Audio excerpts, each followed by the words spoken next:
So, Laser, have you ever been to the Hearst Castle? I don't think you've ever made it to the West Coast, have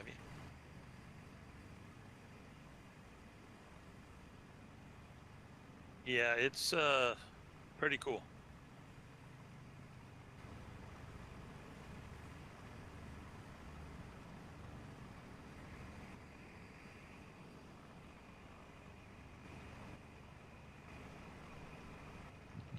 You guys hear me now? You're working. No, can't hear you. What? Say that again? I'm just kidding. I can hear you good.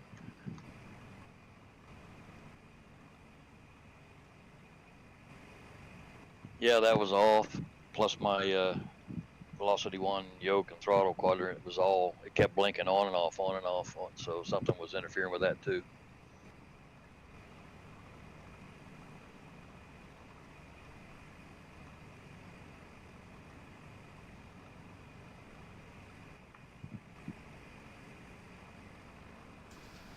And I had to reboot the simulator too. That get everything back in line, I guess.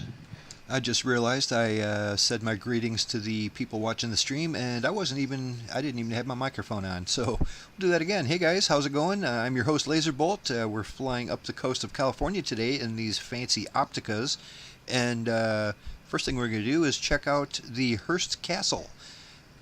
We're going to end up in San Francisco checking out all the cool stuff there. That is one of the bespoke cities that they just put a lot of work into and made it look real nice and pretty. So we're going to check that out when we get up there. And we're going to be taking off in about 2 minutes. So welcome to the show. One cool thing about the castle is mansion or whatever you want to call it, is all the exotic animals that they have on display on the way up there. He was really eccentric that way. Huh. Yeah, the guy, he had plenty of money, didn't like he? Zebras. Oh, did he? Yeah, apparently one of the big reasons why he built it is he wanted to have a big, fancy, basically a party house. He wanted to have a party that he could have friends come and spend the night and spend the weekend and just have a good old time doing whatever they wanted to do, including it's got a movie theater so they can watch the latest movies, and he would invite all of the latest actors and stars and celebrities to come watch all the movies, and they'd have a big dinner date, and then it's full of rooms. It's like a hotel, so he could have as many people stay the night as he wanted. Yeah, the woodwork and stuff on the inside is pretty dang cool. Very cool. All right, guys, about 30 seconds. We're going to take off out of here. We're going to take a right-hand turn to check out the castle. Probably do a little bit of a circuit around it and check it out real good. After that, we're going to climb up to about 4,000 feet, and maybe 5,000 if we have to. I don't think we need to go too awful high, but bear in mind we'll be roughly 5,000 feet. So, yeah, about 10 seconds, guys. If you need more time, now's the time to let me know.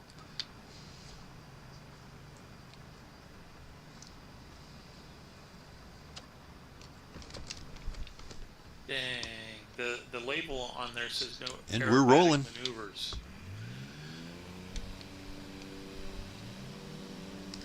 I guess we won't be doing any rolls or loops or anything. No, we're not going to be doing any fighter jet maneuvers in this thing. This is a great little airplane, though. I don't know if you flew with us when we were in the Falkland Islands. You ran off the runway and I couldn't see anything. Oh, did I kick up some dust on you? Yeah, it was quite that was cool. Yeah, you'll be all right. Yeah, this is a nice little airplane. I like this one. It's so weird looking and high tech looking. It doesn't even look like it's a real airplane, but it is. It's a very highly used search and rescue kind of thing going on because it doesn't go very fast, but it has great visibility. It's got this like a helicopter cockpit going on, you know. You can see all over. It's pretty nice. I like it. So I'm going to do a left-hand circuit around the Hearst Castle here and check it out as good as we can. When we are in cruise, let's try to maintain around an 85 knots, maybe 80 knots.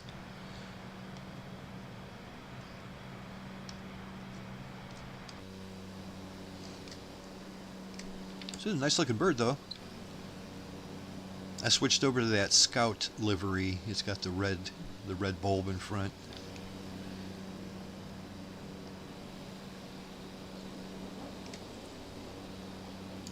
Wow, wow, look at this place. It does look pretty nice.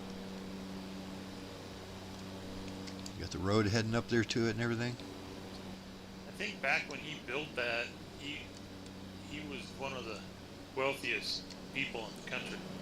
Yeah, it's weird too. When I was reading the article, it says he inherited, like, I don't know, it didn't seem like a lot, but it was like $20 million or something like that, and that made him like uber rich back in the day. It's like, okay, I mean, I guess that's like $250 million now, but that is a nice looking place. We've seen castles in Europe that weren't this fancy. Look at all the palm trees and stuff.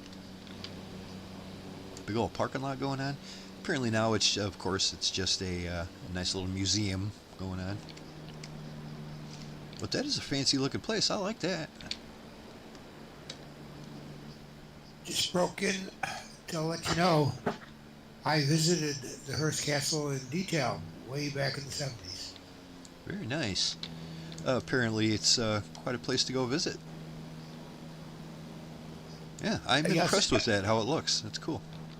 He even had a zoo in his place. That's what Splithorse was just saying. He said they had, like, especially going up there, the guy was pretty eccentric with his animals. Huh, very cool.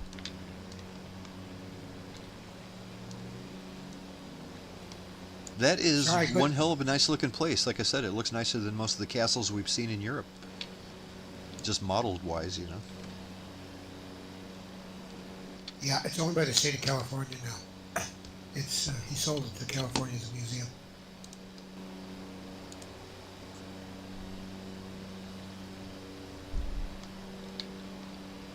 Alrighty, well, let's get back on the pink line here and head towards our next waypoint. Our next point of interest is a very cool looking bridge. We're going to check that out and then take our first landing. So let's get back on course here. Pretty much head northeast, northwest.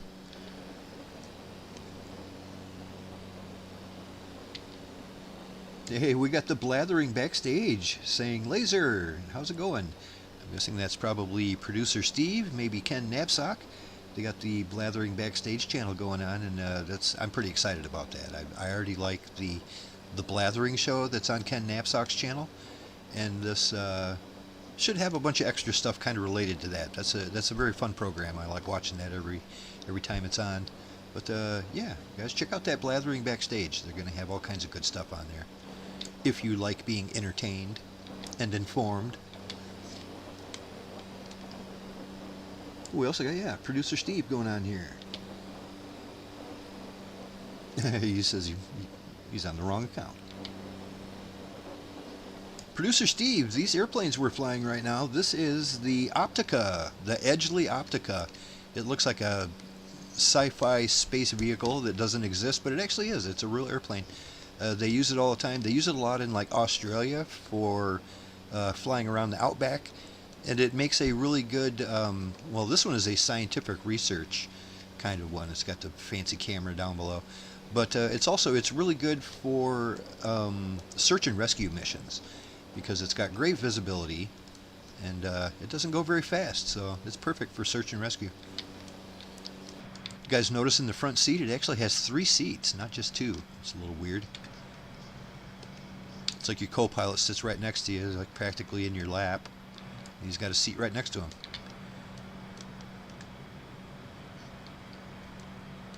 Alright guys, like I said, let's go up to about 4,000 feet, maybe 5 if we have to.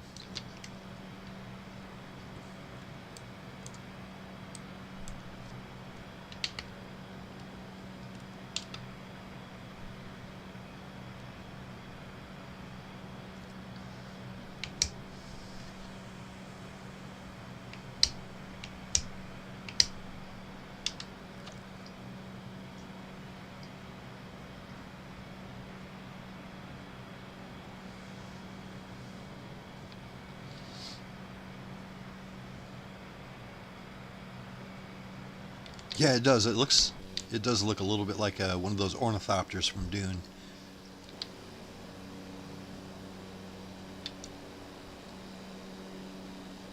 Yeah, this is one I'm pretty sure when I first saw this, we flew this for quite a while, and I thought it was fictional. I just thought it was some airplane that somebody made for the game, because it just doesn't look like a real airplane, you know. But yeah, it's actually not only a real airplane, it's pretty popular. There's a lot of them around. It's got that weird induction fan in the back instead of a regular propeller. It's kind of a cross between a piston engine and a turbine engine, sort of. It's more piston than turbine, but it's got the pretty cool looking little induction cone in the back there. And my favorite joke to make is it has a stick, so it looks like an egg, but it doesn't have a yolk. Haha.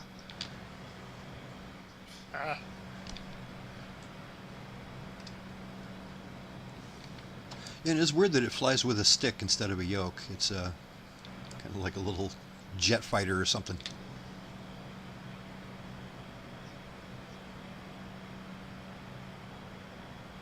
And it's got the button on top so you can shoot missiles. That's cool. Right.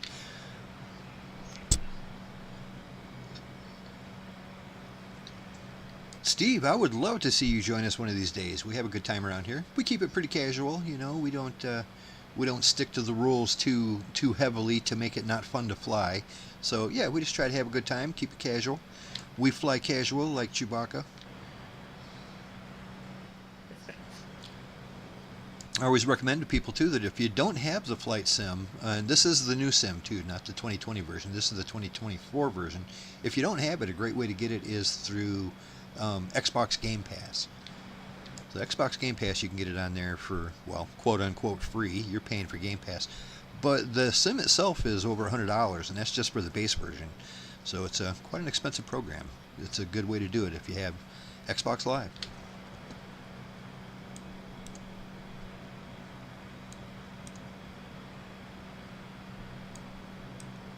Wonder how it performs on the Xbox.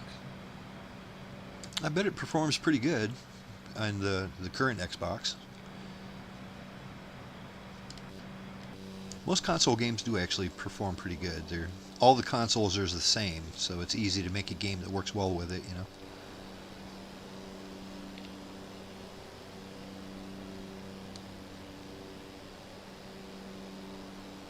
Because I wasn't paying attention, I wasn't right past all you guys.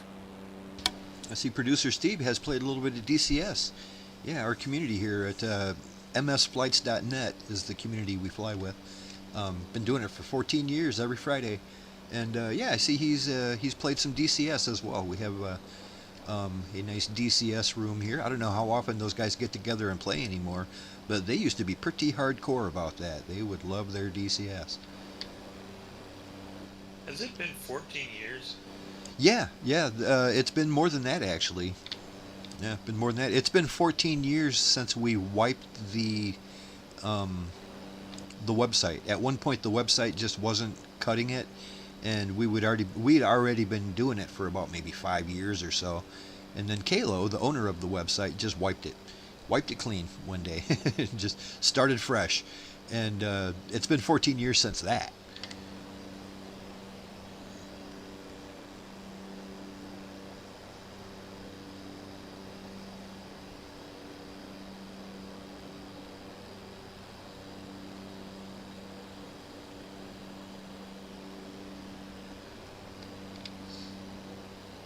Yeah, Steve says he hasn't played DCS in a while, but Microsoft Flight Sim is just easier to deal with.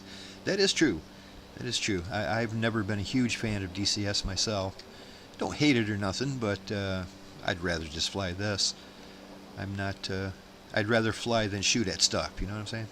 But I can also see, on the other hand, where this would be quite boring for a lot of people. They need to shoot at stuff, otherwise they're bored. We're approaching the Bigsby Creek Bridge. We should be there shortly. There's a place called, I think it's Big Sur or something like that. Beautiful park. Went there as a kid. It's just all redwood trees and all that kind of stuff. It's kind of bizarre since we're so far south.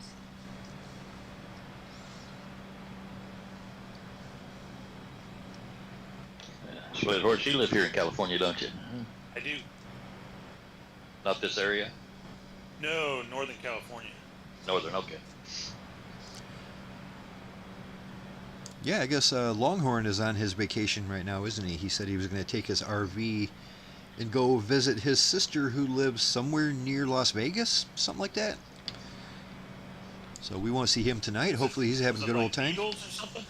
Pardon I me? heard him say Needles. I don't Yeah. know where that's at, but he did It's say in Needles. California. Yeah, close that's to exactly- Las Vegas, That's exactly where he said, Needles. Yeah. close to Death Valley. Yeah. He's probably having a good old time right about now.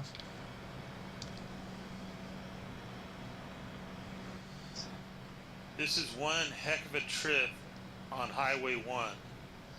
Oh, I yeah. did that all the way from San Francisco all the way to Hearst Castle. So This Highway it's a one very runs along the windy coast. road. It runs right along the coast, does it? The PCH, yeah. It does. Pacific Coast Highway.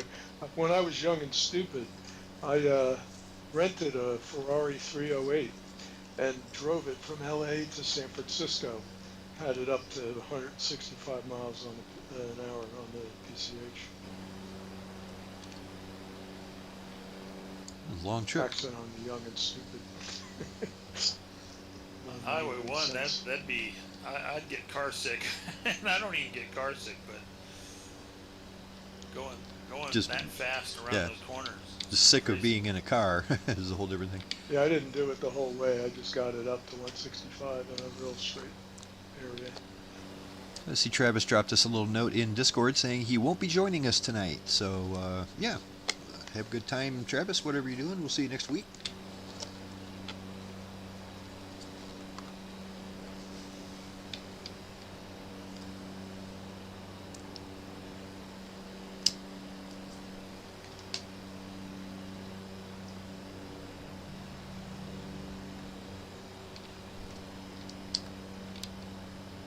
Somewhere off to the right, it's on the other side of the valley, Mount Whitney, which is the tallest mountain in the contiguous USA, or whatever, however you say that. I think you nailed it.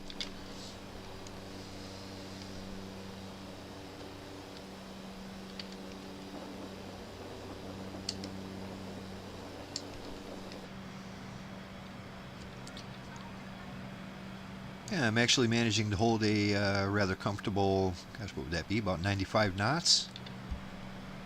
That's pretty good for this bird. We must have the wind with us. So honestly, I don't have too much wind going on. Yeah, I'm sitting at 4,000 feet and I'm skimming the top of these hills. Yeah, I saw that. I bumped her up to 5,000 just to be sure. Because I know me, sometimes I don't pay enough attention and I'll run right into it. I'm usually looking behind me and just trying to see what you guys are doing.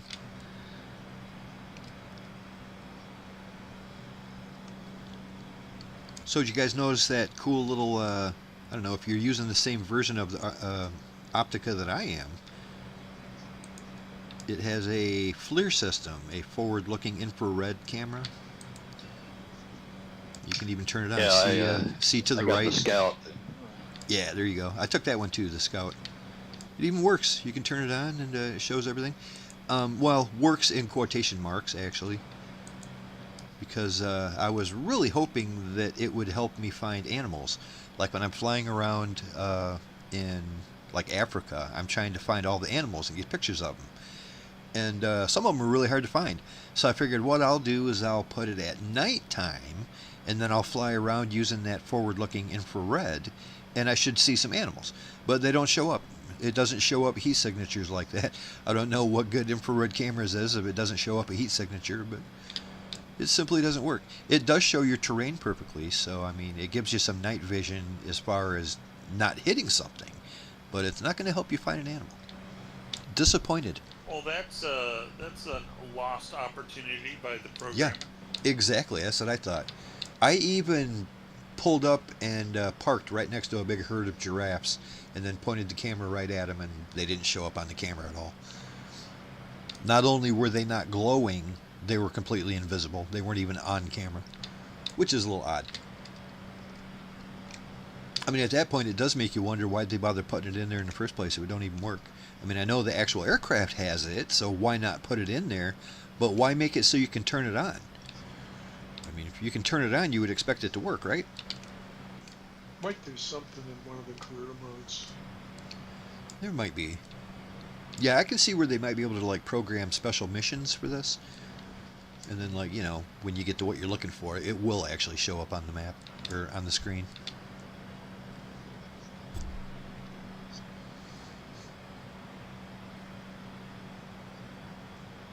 Hey, Lazerbolt, I saw your video that you just posted. Was that today or yesterday? I think did. it was today. I just put it up yesterday. I think it just passed 24 hours, so it was yesterday evening. Hopefully you didn't see any too big of mistakes in there or whatever. I always do. Once I post it, No, not at all. once I post something, then it's like, oh my god, I worked on this video for a week and I never noticed that was completely wrong. What I said. As soon as it's posted, I realize it's like, oh my god, there we go. That one sentence is completely wrong. Anyways, it's good to hear that you watched it. How'd you like it? I thought it was well done. I mean, I do my engine sequence a little differently, but otherwise, your engine startup, your ILS instruction, everything looked good to me. Oh, good. Yeah, I did. I bought that C-130 Hercules J, and I love it. I saw it. Yeah, I absolutely love it. That's we're going to be flying some of that here real soon. Has a better sound, doesn't it? It sure does. It sounds like a beast now. I mean, everything about it, absolutely everything about it that I've tried works fine. And that's good. Yeah, I like the DTC sounds realistic when it's winding up and coming online. Yeah, I like that. Yeah. Well, I'm just glad to have a gas turbine compressor that works now. It didn't even work earlier. Right. Yeah, it's fantastic. I like it a lot.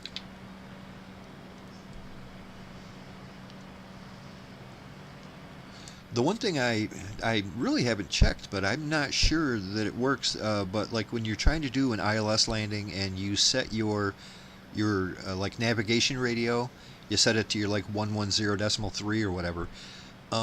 If you turn that volume knob, when you get within that localizer, you should hear it.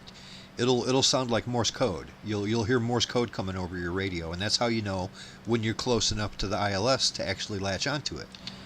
And I haven't heard any kind of Morse code beeps or nothing like that. I'm not sure if I'm doing that right, but that's the one thing that I'd like to still kind of monkey with and see if I can get that working.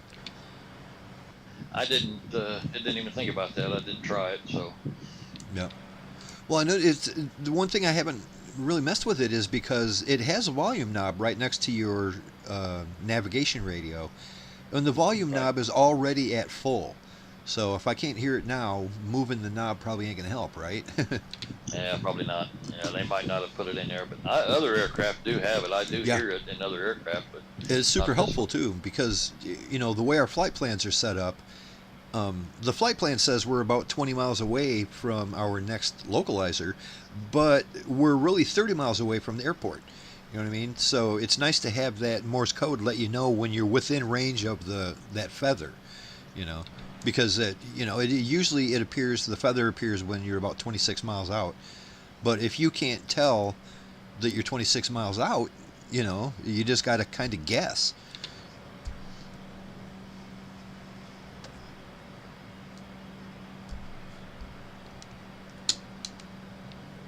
There's a nice looking coast down there, isn't it?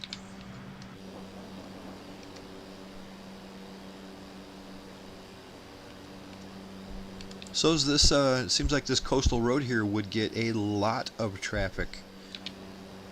Unless it's all beat up. Maybe it doesn't get a whole lot of traffic, but it seems like this would be a pretty popular road to go down. No, it's got a lot of traffic on it. People going to all the different beaches. There's places to scuba dive, all that stuff. Neat. The problem with the road is they're always having landslides along somewhere when it's raining heavy. Yeah, I can see that. It's pretty steep too. You know what I mean? It's like the mountain goes all the way down to the water. There's no flatness at the end, So I can see all of this is eventually just going to be piece by piece sliding into the ocean. Or hopefully not all at once, like they say is going to happen.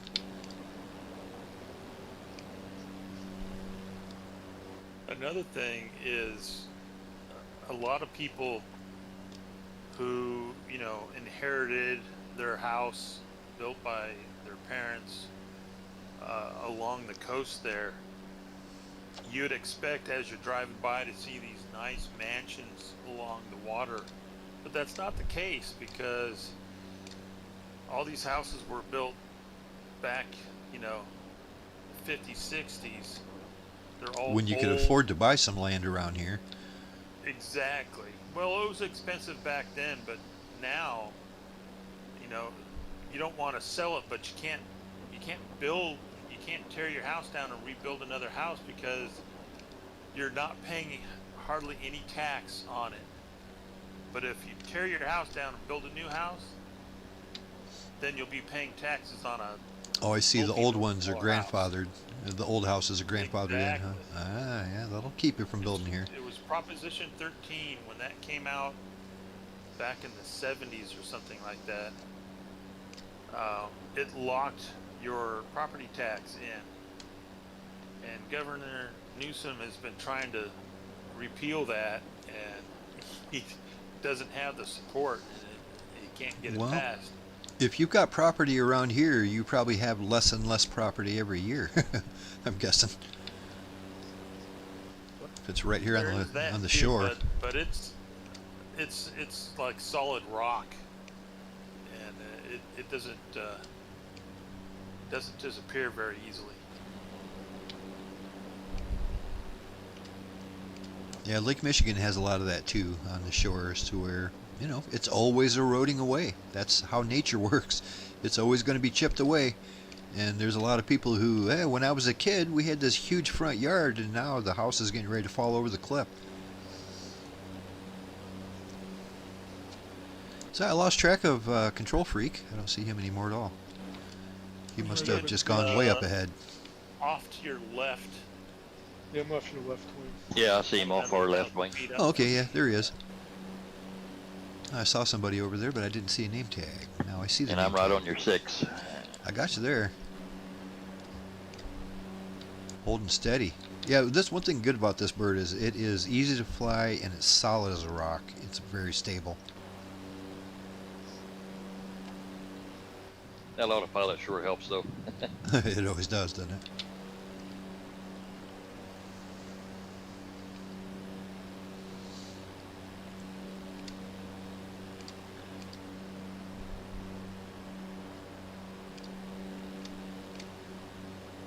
Bob, you said you're using the scientific version today? I am. It's the Scout, I guess. They have. Right. Right. There's a police version and then a Scout version. Right. Yeah. I'm in the Scout.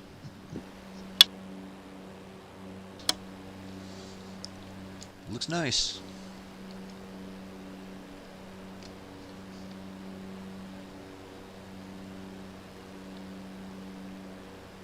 So I assume you guys all noticed the changes made to the game so far. There must have been some kind of an update that I didn't hear much about, but they clearly updated the EFB. They changed it, and they changed the way name tags are displayed. Name tags are real weird now. It's like when you're really far away, I can just see the name. Like Split Horse is really far away, and it just says Split Horse. And then, but Wingnut is right here next to me, and it says Wingnut 1960. It shows you're 0.02 nautical miles away. You're at 5,000 feet. And then above that it says Wingnut again with an entirely different string of crap. So it's like Yours was doing the same thing, and then it just left. If it went behind you, I don't understand that. But I saw a double name tag, and then it left you. Yeah, that's something new. I mean, honestly, I could just go with having that bottom name tag. If I'm curious about what you're flying, I could look it up. But the information on the bottom name tag, it just shows how far away you are and how high you are. That's all I really need to know. I think it was a programming mistake. They'll probably fix it in the next update. Right, they fixed the new one. It comes out and they send it out, and all of a sudden the programmer's like, oops. They forgot to erase the original name tag the way that was. Apparently it only works that way when you're real close. Like with Split Horse, he's far enough away, it just has one string of text. It just says Split Horse Optica 0.37 nautical miles. When you get closer, it doubles up on the name tag, which is odd. I decided to come up here with you guys, so How's it going? If, It won't be long, and we're going to be going back down, kind of close to sea level. We're going to be going underneath that bridge.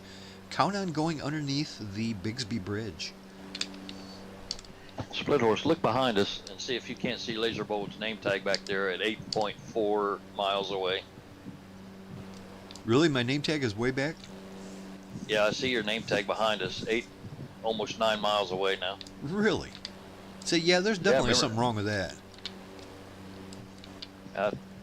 Did you don't jump see out of the it, airplane? But Control Freak's glitching. He's stuttering Yeah. usually. I was getting a little worried when I noticed the differences in the EFB.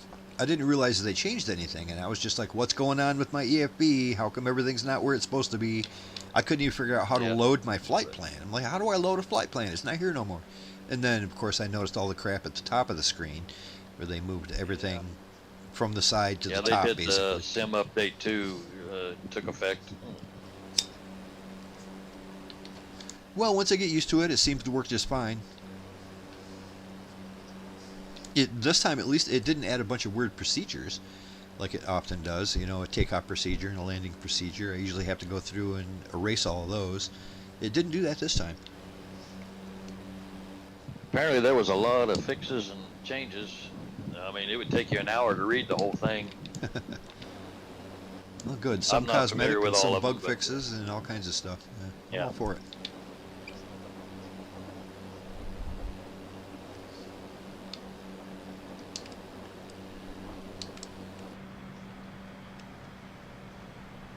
These are some crazy mountains along the west coast here. I mean, they pretty much look like this all the way past San Francisco. Oh, actually, when you get to San Francisco, it kind of mellows out, and then it picks back up on the other side of the Golden Gate Bridge.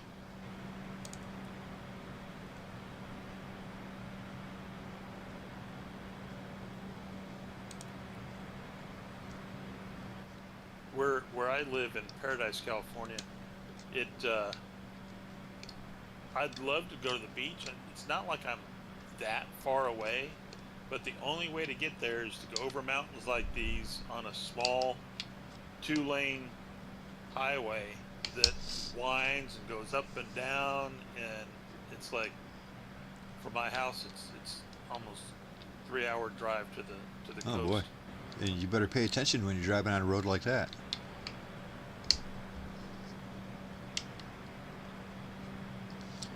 Well, we're about 13.7 miles away from that bridge. I'm going to slowly bring her down. Like I said, when we get to the Bigsby Bridge, let's count on being fancy and going under it.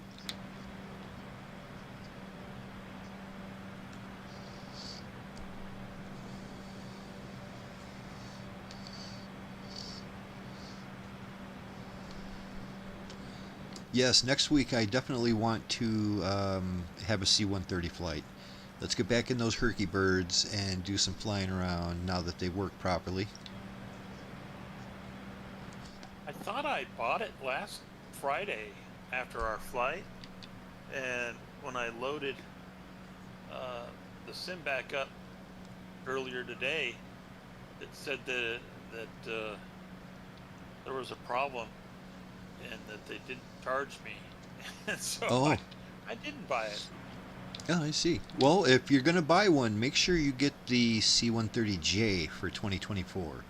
Don't get the C-130H. That's the one. Yeah, And make sure you get got the new money one. in the checking account. Yeah, No, I do. I mean, that I'm was just kidding you. that was a little similar. Actually, it might be that my credit cards expired last month. The one that's on that account. Yeah. Maybe I'm. Well, I pretty did sure have changed to- it, so I- I don't know. I had a little issue trying to buy it too. It wasn't nothing major. It's basically I had to buy it twice. I went through and I did all the everything I had to do, made sure I was on the right account and all this kind of stuff. And then I bought it, and it said, you know, you bought enough SIM credits to buy your thingy or whatever. And then I still had to actually go back and buy it. You know, same thing. I went and I looked in my liveries and I couldn't find it anywhere. I couldn't find it in my hangar. I'm like, well, it just told me I bought it. How come I don't have it? And I had to go back and buy it again, and it only charged me once, but after that second time it showed up. And I'm very impressed. I love it. It's my favorite airplane now.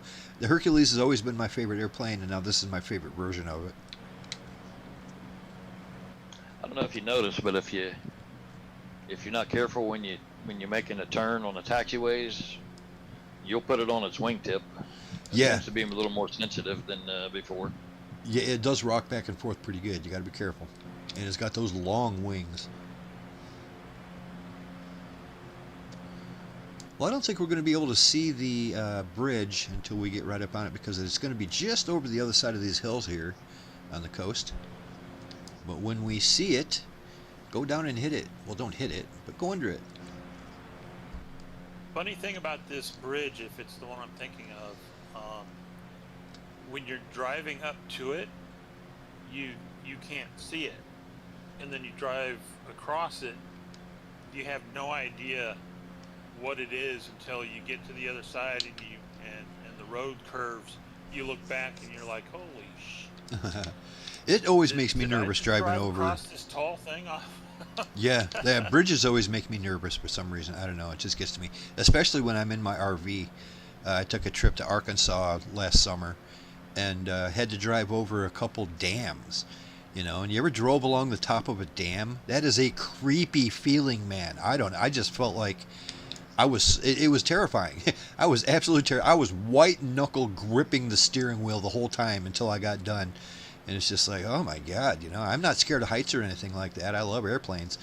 But just going over the top of that dam terrified me. No, thank you. You used to be able to drive across the Hoover Dam, but don't know if you can drive across it anymore since they put a bypass bridge in. But if you go down to the dam, you can see the bridge that you do cross, but that's another bridge where they have put the walls up along the bridge so you can't look. They don't want you Freaking out? well, they don't want you taking your eyes off the road, so you have nothing to look at except the road in front of you, which is a shame. Well, gentlemen, after we do this little under the bridge routine, our first stop is going to be an airport called 062. Catchy name, 062. But when we get there, Oscar. we're going to be landing on runway 11 when we get to 062. Oscar 62. Yeah, caught on runway 11. It is only a 2,300 foot dirt strip. That's very small and very dirty. It's only at an elevation of 400 feet. But yeah, count on runway 11, 2,300 feet of dirt. Keep your eyes peeled.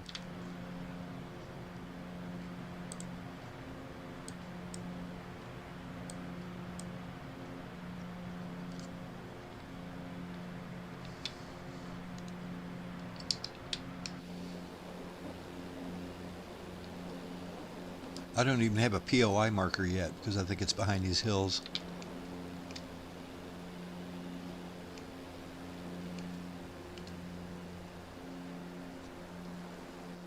Yeah, I got the marker. I can see it. 3 miles.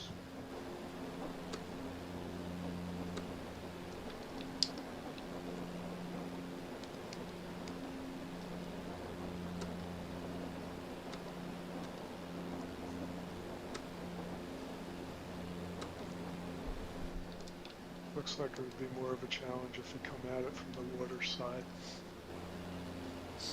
More of a challenge? Yeah, because you wind up in a box canyon. Oh, is you saying don't come at it from the ocean? No, he's saying do, because I'm saying Oh. do. It'll be more fun. Oh, well, all right. yeah, just to see how many of us get splattered into the hillside. There you go.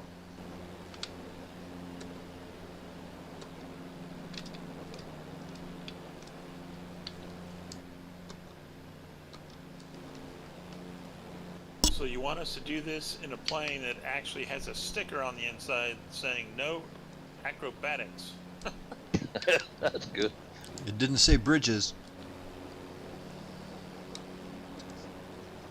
Almost looked like Oh, somebody's there it parked is. at the bridge. I can see an airplane right on top of the bridge over there. Like they're just sitting on it.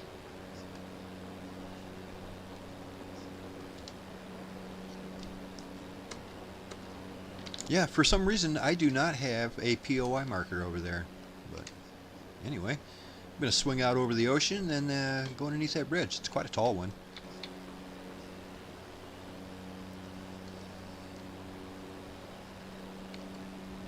Oh yeah, I can definitely see how it's going to be more challenging. These things don't climb super fast either, so make sure you go down that valley long enough. You can get enough speed to get back up over these hills.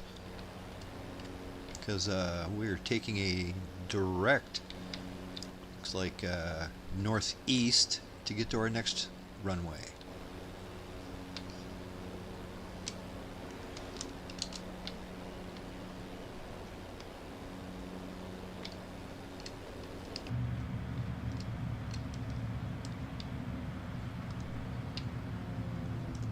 Let me know if you crash, Bob. Actually, I'll be able to see it. Yep, I'm through. This On the thing, way back up. These airplanes are not known for being the best climbers. Hey, Split Horse, there you are, buddy. Oh crap, stall. Whoa, I see you going all over. Oh no, buddy. Oh no. Did you try to turn or something? Yeah, he did I a was really looking sharp back at you U-turn. guys. Yeah, I was looking back at you guys and made an illegal turn here. I see. I Now I hope slid all the way down the mountain. I hope it was worth it. Yeah, in California, you can't make a U-turn unless it's posted.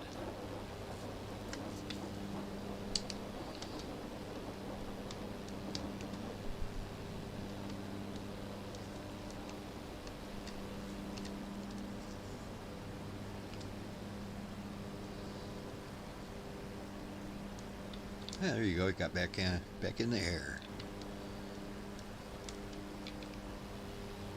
Yeah, there's a building on top of the hill there too.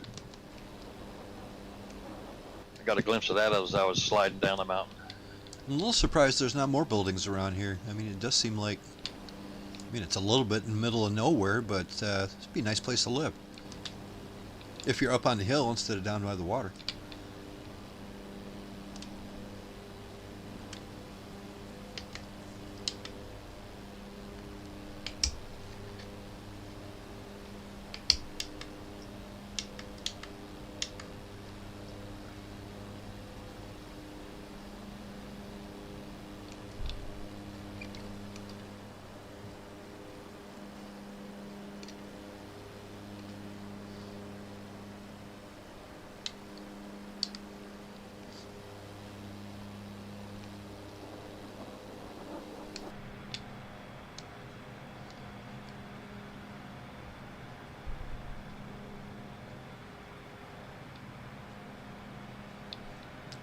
We are 8 miles away from 062. A reminder, we're coming in on runway 11. It's a dirt strip, so keep your eyes peeled.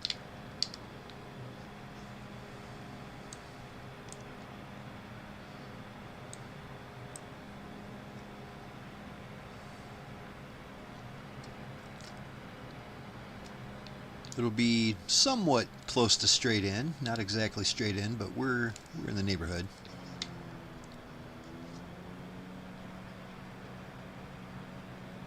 Boy, I've been climbing at a steady 800 feet per minute, and I still am going to barely make it over these mountains.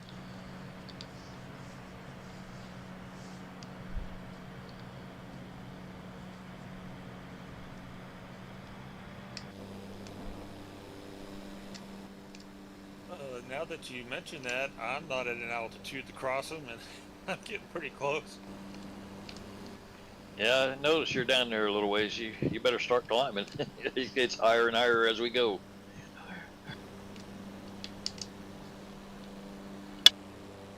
Well, I got the airspeed, so I'm going to increase my rate of climb.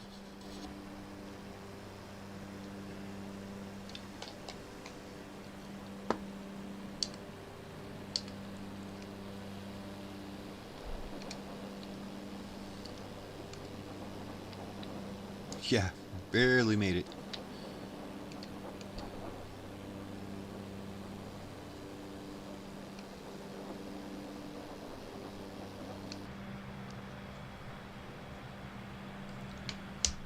Yeah, I'm holding it at 850 rated climb, so.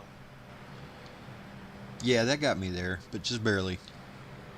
So I'm going to hold altitude here when we get to 4,000. We are about 5 miles out. Keep your eyes open. I do not see it yet.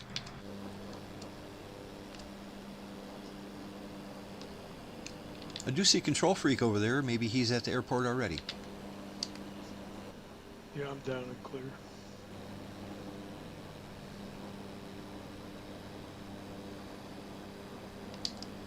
So I'm going to try to go down that little valley here to the left. Oh, that's weird. There's like dust clouds on the ground. Directly under your I wonder plane, I'm guessing. No, in front of my plane. I wonder if that was kicked up from you. Oh, animals. Oh.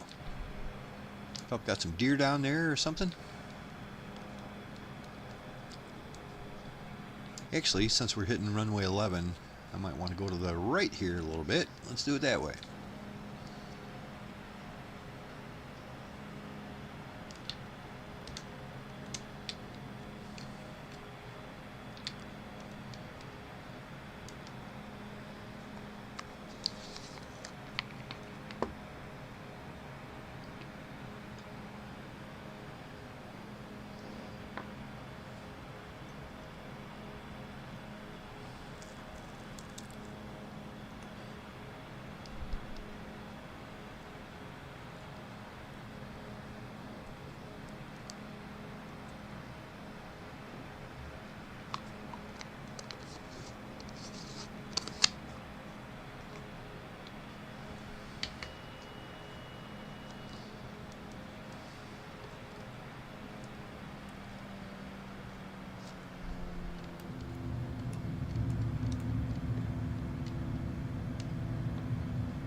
Kind of a nice looking place here.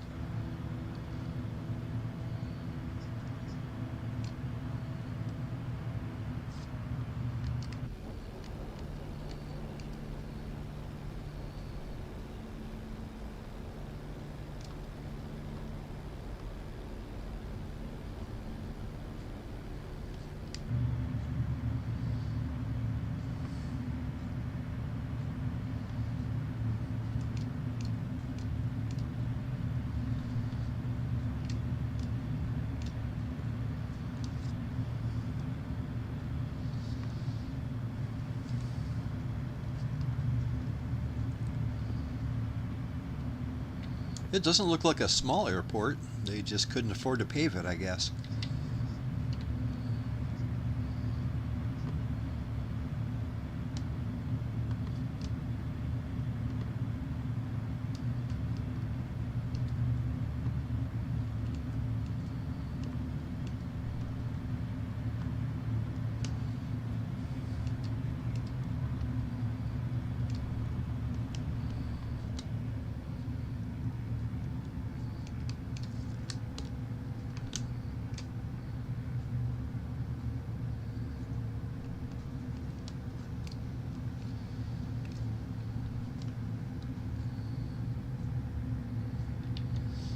It's kind of hard to tell what's the runway and what's the taxiway. I was just going to say the same thing. Where do I land? I'm not Don't sure. pull Harrison forward. I'm going to land on the left side, I guess. I don't know. Or maybe the runway's right in the middle, but it doesn't. That don't look right.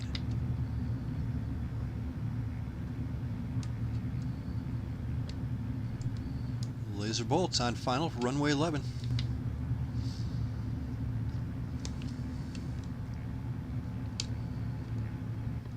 I think it's meant to be the dark strip between the two lighter strips. And then there's runways or taxiways in between the two or something? Oh, I don't know if you could call them taxiways. They're kind of like dirt roads down here.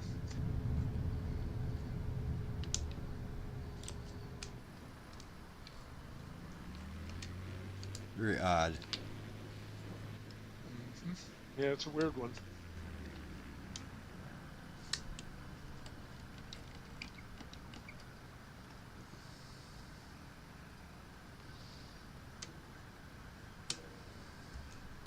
Yeah, they got facilities and everything. Got gas and...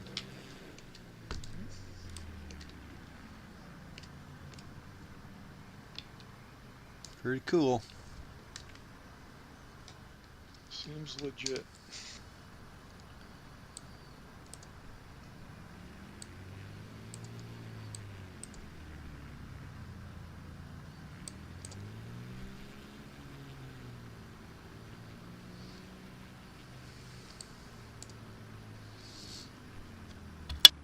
There's even a couple of guys over here with a pushback cart and a marshal with batons.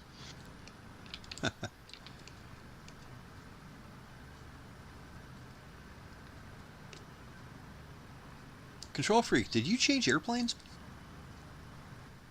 No, why? What do I look No. like I'm in now? I've got you in a... Now it looks like you're in a... It used to look like you were in a Cessna 172.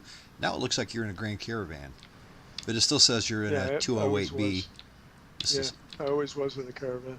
Oh, okay. I didn't realize that's what the 208 was. Oh, okay, groovy. That's reminds me, I was on the C-130 a little bit today, and I did a little trip Midway Island. Oh, really? And yeah, they now I got marshaled in. First time I ever got marshaled in this semi. Really?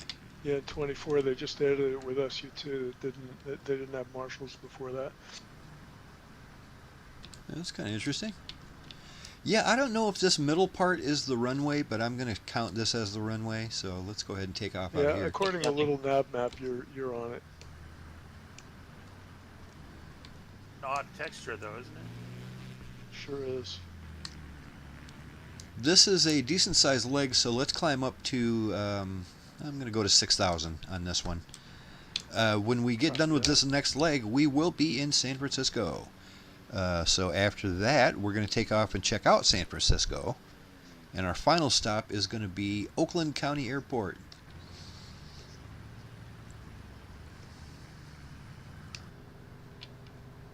Alright guys, let's go ahead and get these birds up in the air. Lazerbolt is rolling.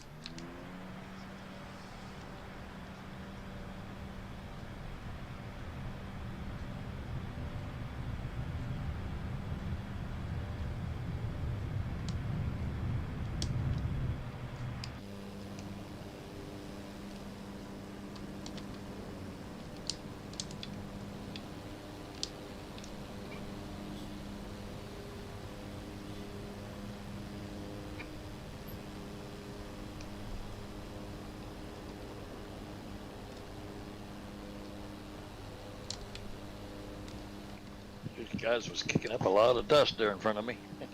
It really does, doesn't it? That was pretty low too. It's pretty cool because they actually laser had already taken off and was well above the runway, yet it was still kicking up dust vortexes in front of me. Neat. Yeah, like I said, I'm climbing up to 6,000. Going to 6.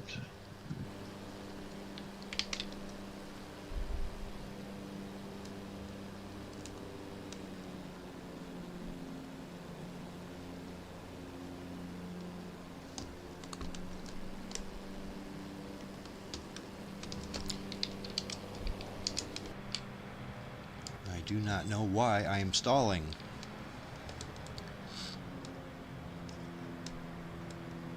Okay, I don't know how I recovered, but we're back on track. Let's go. I just stalled the hell out of my I airplane. know exactly how it feels to stall. I Yeah. experienced that already. I thought I was going plenty fast, and then all of a sudden I just kind of did a backflip. Well, I was back at the bridge. I was watching you guys come under the bridge, and next thing I know, I'm going down the mountain.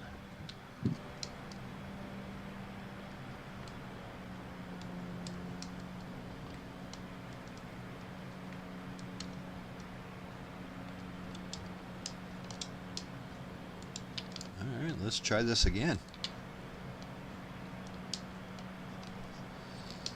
Well, it all started with me when I turned on my autopilot and it wasn't taking me to the right place.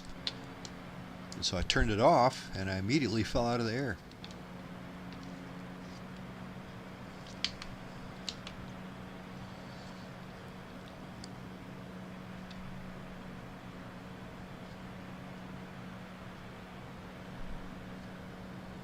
Oh, that's a little more stable. There you go. Now, like I said, I'm going to try to maintain between 95 and 100 knots. Let's see if we can do that.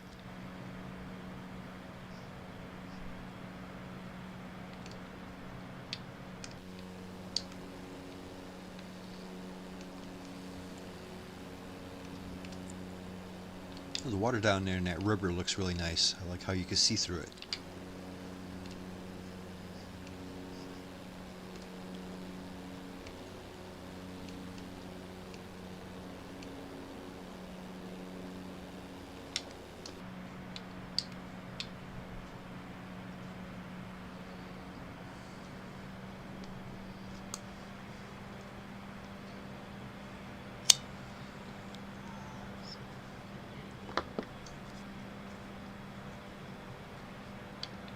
Well, probably none of you guys are watching Andor on Disney Plus, the new Star Wars show, but if you're not watching Andor, you should watch it. It's really good. It just finished up, and it was really, really good. Yeah, I saw season 1 and I'm getting ready to start 2. Yeah, I enjoyed the heck out of it. Yeah, it is pretty good.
Bar sounds pretty quiet downstairs tonight. Sounds like it's pretty slow. No partying tonight, huh? I guess not. At least not this early. Maybe people are just waiting. The weather's been pretty shitty. We've had some big thunderstorms here the last couple days, but that's nothing too big to keep people out of the bar, you know.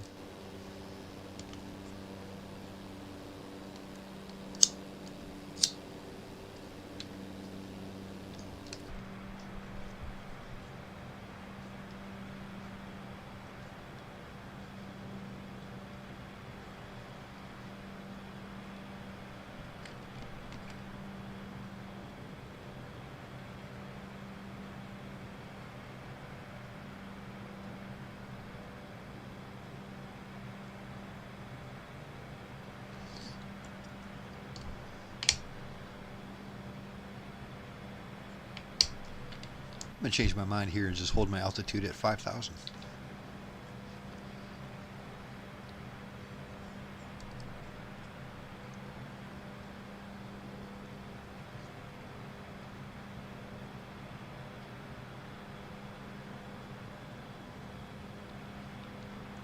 Holding 5,000 and increasing speed to 100 knots.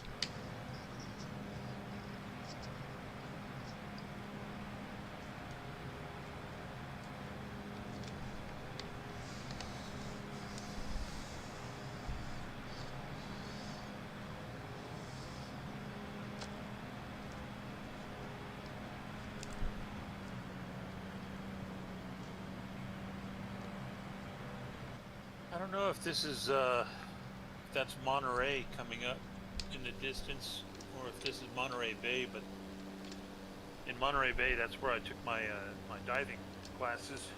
Oh, really? There's a big city right here. Would that be Monterey? We're just going over it right now. Pretty big place.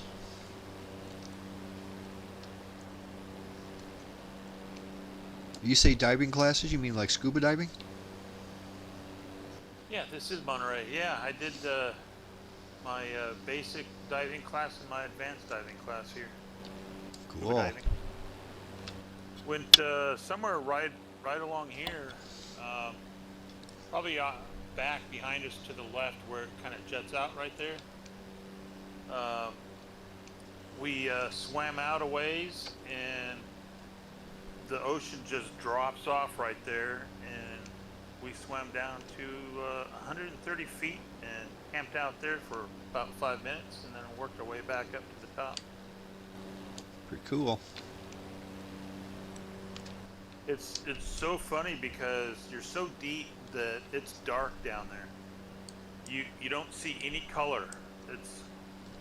It's everything's kind of gray and darker gray. But we had flashlights, underwater flashlights, and he specifically didn't have us turn them on yet until we got down to 130 feet, and then he told us to turn them on, and instead of a regular flashlight, it was a color light, because everywhere you shined it, you could see color. Otherwise, you didn't see any color. Huh, crazy. It was all black and white until you turned your flashlight on, and then it was everywhere you shined it, you could see color. So it was very bizarre. Yeah, I'm not sure how much I'd like that. Just I'm not much of an underwater kind of guy. That creeps me right out. I am the kind of guy I would much rather jump out of an airplane than jump out of a boat. If I was on a boat, you couldn't get me to jump off it. You just couldn't get me to jump in that water. I'd rather die than jump in that water. But an airplane, I'd go skydiving in a hurry. Skydiving anytime. I'd jump out of an airplane before I jump out of a boat. As a matter of fact, I think I like airplanes just because it is so much farther than underwater as you can get. It's as far away as underwater as you can get. Next, I want to go to space to get away from underwater. You know, it's funny. They told us, and they basically proved it with a balloon that you blow up at the surface, and you take it down to 30 feet. It's just a tiny little thing. It has half the air in it, and so 30 feet is for scuba diving is the most dangerous depth, because if you hold your breath and you swim up to the top, you're dead. You will rupture your lungs and you will die. Nobody wants that. One more reason to stay I'm out not of the going to water. test that theory anytime soon. No. They drill that into you in class that as long as you are swimming down, you're okay to breathe normally. But as soon as you start going up, you should stop breathing in and just slowly breathe out, so you have a stream of bubbles coming out.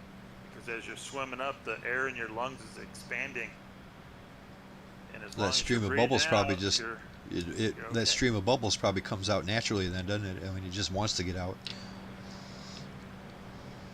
Yeah, they told us that, and we did not put this into practice, but they said that if you weren't paying attention and your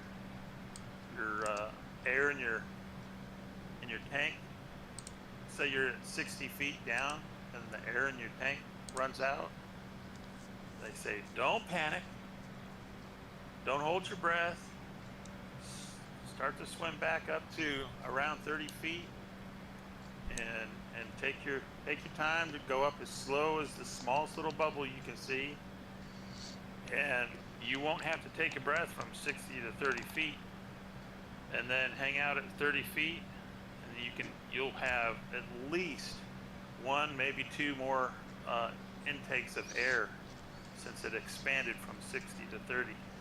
Oh, right on. It's That's just a weird thing. That's very helpful information. Or you could just stay on dry land and everything's cool. I'm telling you, it's a different world down there. It really, really is. It's creepy. I spooked a decorated crab, which is a crab that puts little dead shells and plankton and all kinds of stuff on its body, and it sticks because they have like these little Velcro hairs on them. And I was just swimming along. I was probably around 20 feet, 15, 20 feet. And I was like, well, that's an unusual looking rock. I swam up to it. I was about a foot away from it, and it shot forward to get away from me, and it scared the ever. It looked like treasure. You guys ever see that movie Moana? They got that big crab down there that's all covered with jewels and stuff. That's what that reminded me of.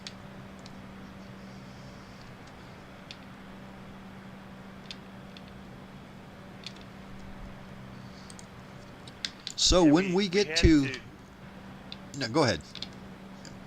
I was going to say that to get our certification in the advanced, we had to go down to 130 feet, and we all kind of gathered in a circle, and he went around and gave us a thumbs up, and he had already said that if you were feeling okay, that you would also give a thumbs up. But not everybody can do it and not get I can't remember the name of it, but you get a little euphoric down there. Right. Is it a form of the bends, maybe? It's kind of like a reverse type thing where you've got Hypoxia? Yeah, something like that. But some people can handle it just fine, and other people, they start messes them up. getting tunnel vision and weird stuff. But everybody in my class made it. We went back up. When we get to San Francisco International, let's land on runway 28 right. It is a way bigger runway than we're going to need. Everything at this airport is way bigger than we're going to need. But count on 28 right. It's a huge asphalt runway. It's got an ILS frequency if you want. I'm not going to bother with that. We're not going to need it. If you need the information, let me know. I've got it.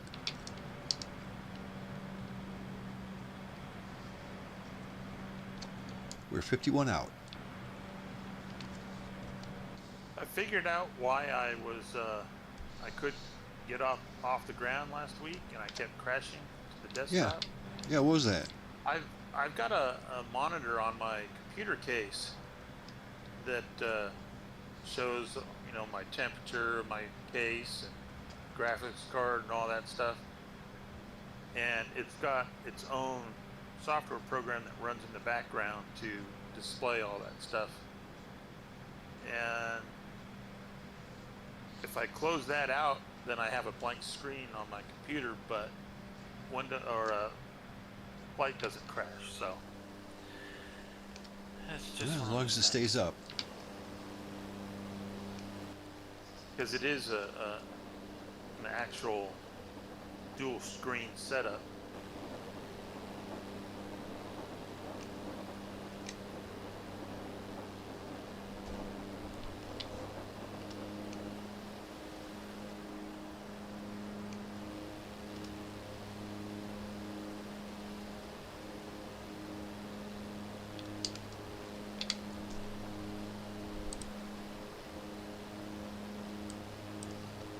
If you look on the map, you can see a big stream of jetliners coming in for that same runway 28 that we're coming at. So don't get hit by a jetliner. Now, there's the boardwalk is around here somewhere. What boardwalk? There's an amusement park in Santa Cruz Beach Boardwalk, somewhere around here. It's got a roller coaster and all that stuff. Really? That's something that might be slightly modeled if we actually find it.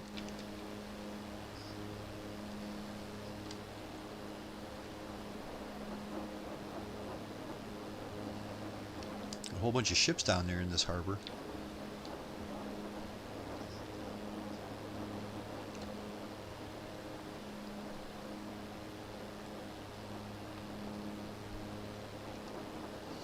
Yeah, there it is, down to the left.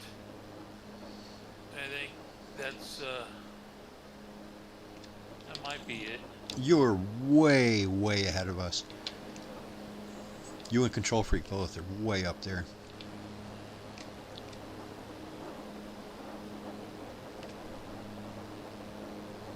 Not too bad. Yeah, about there's about the 3 roller miles. coaster. The roller coaster, you'll be going over it. It'll be just off to your left, down below. Like on the shore? See a big empty parking lot. Like near the shore? Very crude amusement park. Near the shore? Yeah, right on the shore. There's a little dock that goes out.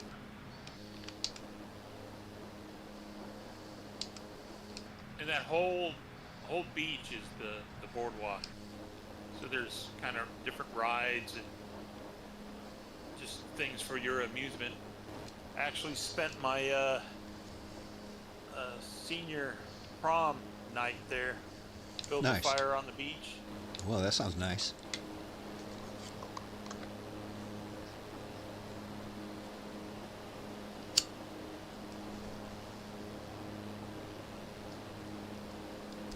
That roller coaster doesn't go out over the water, does it?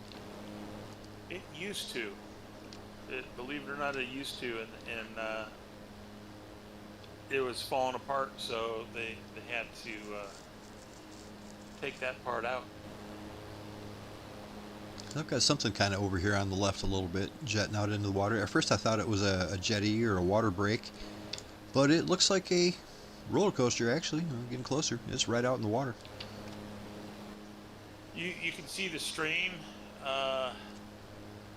There's like a bay with a bunch of boats and stuff, but then off to the left of that, there's another stream, and the roller coaster is right there. There's a kind of an empty triangle-shaped parking lot. Oh, right on. I'm still wondering what that is out there in the water. It's weird. It's a dock. Oh, okay. That you can walk out on. It's not modeled very well.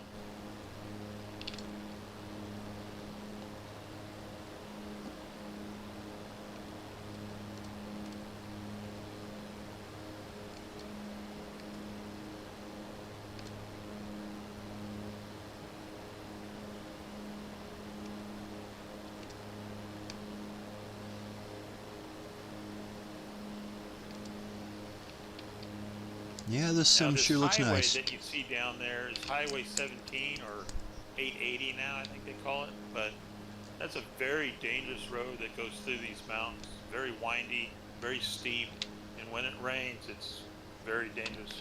Treacherous.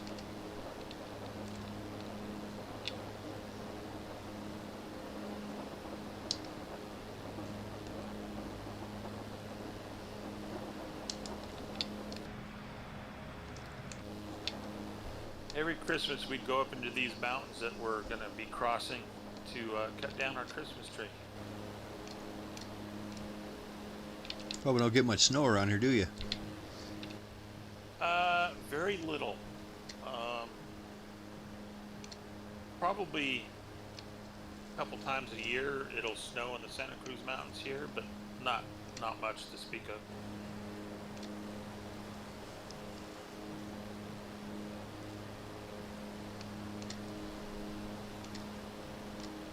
Already got the sun starting to go down. It should be nice and pretty around here pretty soon. Give us a Now, nice off sunset to when the- we're flying around the bay. And the bridge there, the Golden Gate. Of course, we're going to check all that out. We're going to check out the Golden Gate. We're going to check out Alcatraz. We're going to check out the Bay Bridge heading over to Oakland. And a couple other spots. They're all on the flight plan. If you look off to the right, you follow the mountains, you'll see the top of a mountain kind of off on this first range here. It's a little flat on top. There used to be a big building on top of there with a gigantic radar system on top, and that was to look for planes coming off the coast during World War II. Oh, I thought you were saying you were going to say that it was for submarines, because I know they had outposts too, looking for submarines all the time. Well, I'm sure it was. You don't- It was huge. The actual radar thing that turned was as big as the mountain itself.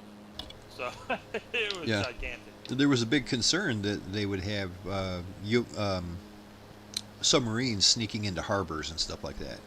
And this would be a perfect harbor for a submarine to sneak into. You know, of course, us kids, teenagers, we always tried to go up there, and they didn't want you up there.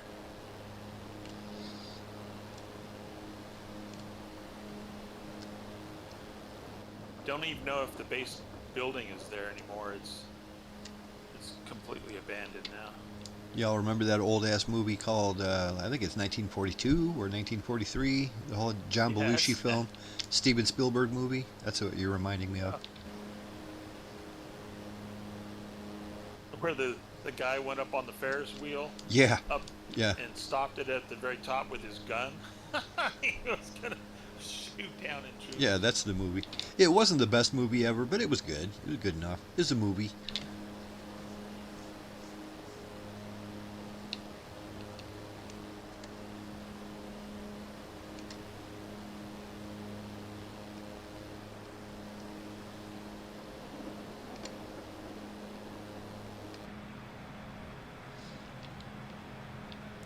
$35 Now, to San Francisco.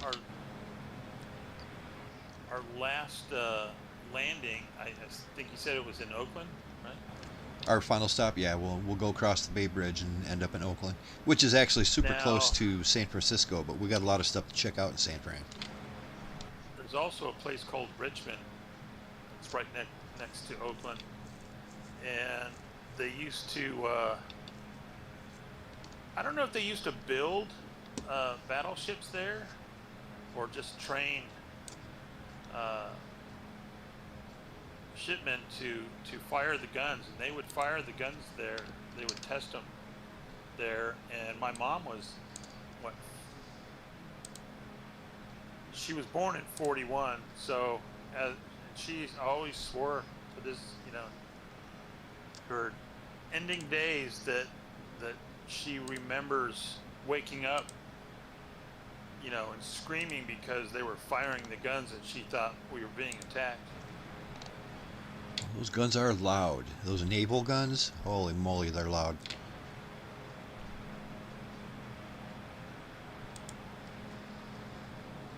But the shipyards are still there.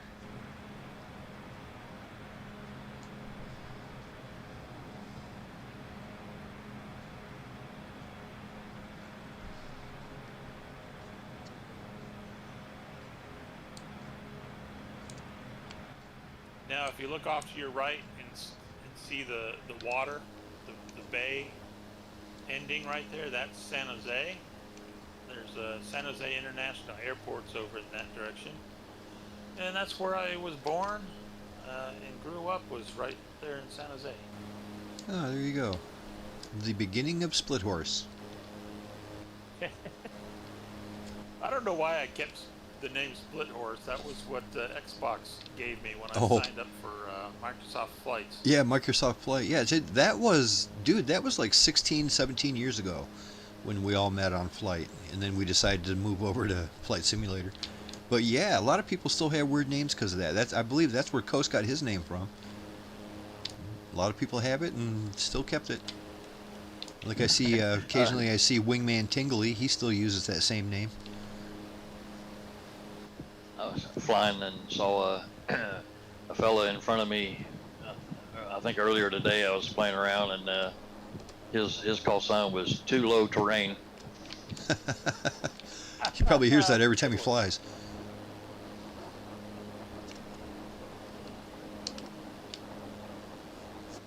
Yeah, I thought that was pretty clever, but I see a lot of good ones on there from time to time. So San Jose was a great place to grow up as a kid. When I was young, around between 5 and 10, there were still cherry orchards. In the springtime, at this height, looking out over there, you'd see a pink hue because it was nothing but cherry trees. Yeah, we got a lot of cherry orchards around here. We got a lot of cherries, apples, pears, asparagus, beans, that kind of stuff. I mean, we would at least every weekend we would stop at one of the farmer markets along a road. They just had the best stuff there. Yep, hard to beat fresh like that. Nowadays, fresh vegetables suck and everything because they pick them so young. They're not ripe yet. They pick them so young so they have a longer shelf life, and then they put them out on the shelf and they sit there forever, and they never really get ripe. That's one of the reasons why they say nowadays, if you really want ripe vegetables and fruits that are full of nutrition and stuff because they've gone their full term and they're ripe, is to get frozen. Because the way they freeze them nowadays, it's way better than what it used to be. And for frozen fruits and vegetables, they pick them when they're ripe, and they freeze them, and they're the best they're going to be. But for fresh fruits and vegetables, they usually pick them when they're they got like a month to go. They want them to last on the shelf, and they're never perfect. So they say to get the best quality nowadays, you're almost better off just getting frozen. I still buy fresh, but I definitely understand what they're talking about because you can. Half the times you buy anything at the store, it's got a little bit to go before it's ripe yet.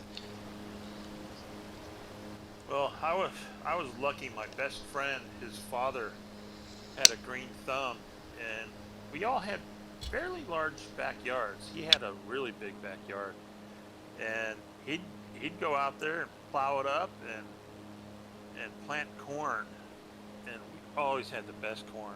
Oh my gosh, he would always grow those big pumpkins and sit it on top of the hood of his truck. It was so big. Massive pumpkin. During Halloween, it was awesome. They're so big they almost look like they're melting.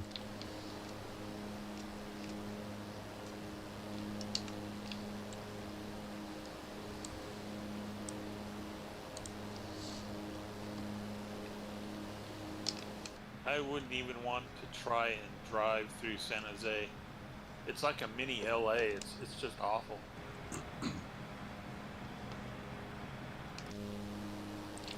Yeah, I've never made it over to the West Coast, but I mean, really the only reason I'd like to go there is I'd like to go to Anaheim, check out Disney and all that kind of stuff. I would love to go to that. But the big thing is I've never been to Las Vegas, and I would love to go to Vegas one of these days. Not that I'm a big gambler or nothing like that, but I'd probably spend a couple bucks, plus just, I mean, you got to go to Vegas once, man, right? I suppose. Now, says the guy who lives nearby. I could give you an idea. If you ever want to go to Disneyland and Universal Studios, the best time to go is go to Universal Studios on Christmas Eve. They're open Christmas Eve day, then go to empty. Disneyland on Christmas. Now that was similar to when there's no wait for any of the rides. It was a little bit like that the last time I flew. I just happened to be flying on New Year's Day, and I thought, oh my God, it's going to be such a fucking New Year's Day is going to be the worst. Ugh. And New Year's Day rolled around, and I had to take my flight home, and the airport was absolutely empty. Absolutely empty. There was nobody traveling on New Year's Day. I thought it'd be the opposite. Truth be told, though, if I was just going to go somewhere just to go to Disneyland, I'd probably just go to Orlando. I mean, I can drive my RV there. It's just straight south from where I'm at. It's quite a bit south, but I could probably get there in a day or two.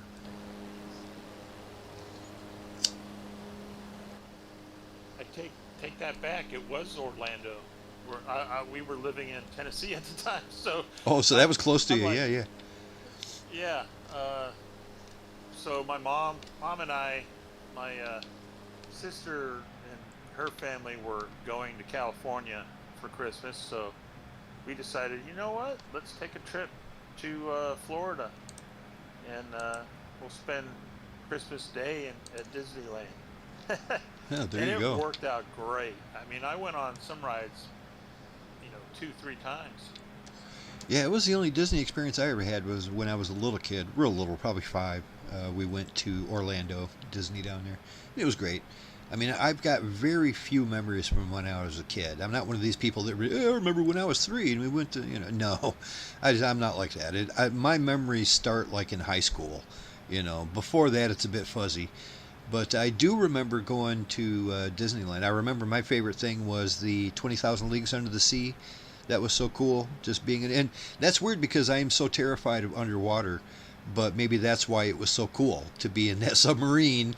It was on tracks, of course, and everything was safe as could be. But just that whole presentation of it blew my mind. I was just absolutely enthralled. It's basically where I live now. I'm like 15 minutes north of Orlando. Oh, really?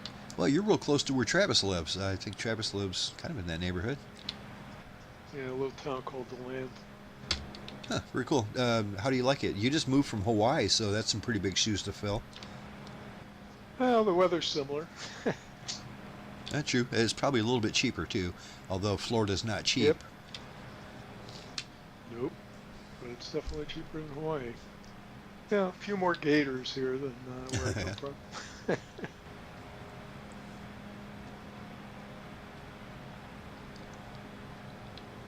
Yeah, I like it so far. Oh, good. When did you move? Middle of last year, basically. All right, so you've been there. You've been there a minute. Yeah, a good little while. Getting used to it. Gentlemen, we are 17 out from San Francisco International, and reminder, we're coming in on 28 right. And also a reminder, this is our penultimate stop for the evening, so when we get here, we'll pull up next to 28 right and take a 10-minute break to get some coffee, get a cocktail, use the restroom, get a snack, and we'll be back up in the air after 10 minutes. Copy that.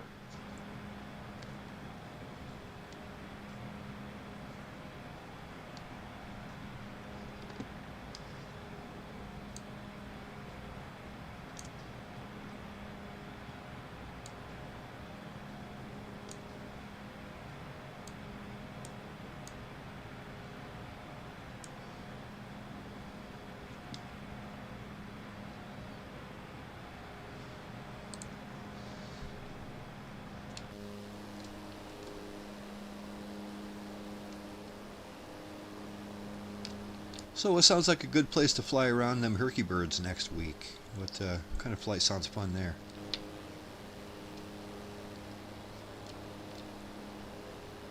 I don't know. I have to think about it. That's my question every week. I'm like, it's a big world, and we're never going to see all of it, and yet it's tricky to come up with a place to fly.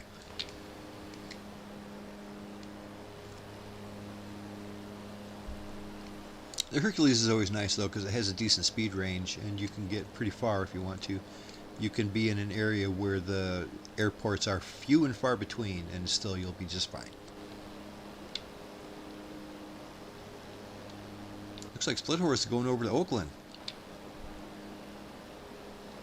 Or are you just off to my right a little bit? I'm right on the line.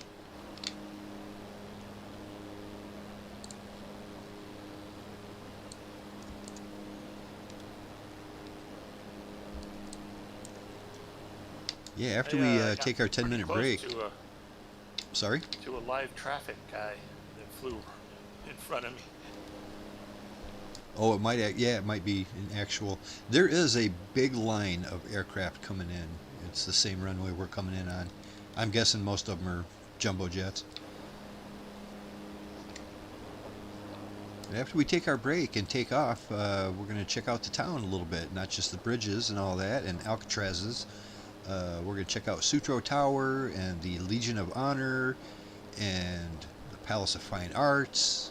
All kinds of neat stuff. I've been looking forward to checking out a city real close like that. And these being as slow and observational craft as they are should make for a pretty nice sight.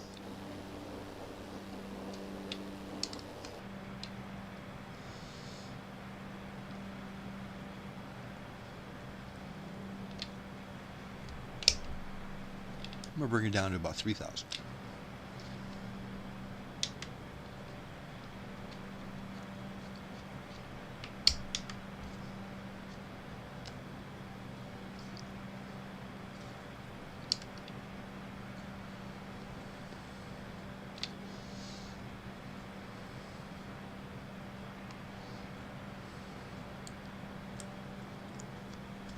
We can just get in this big long line of aircraft and follow them right in.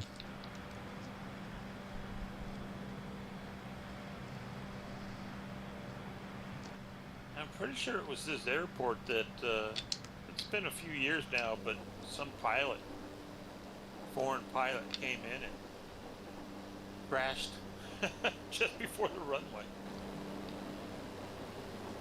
Jeez, it's such a big runway.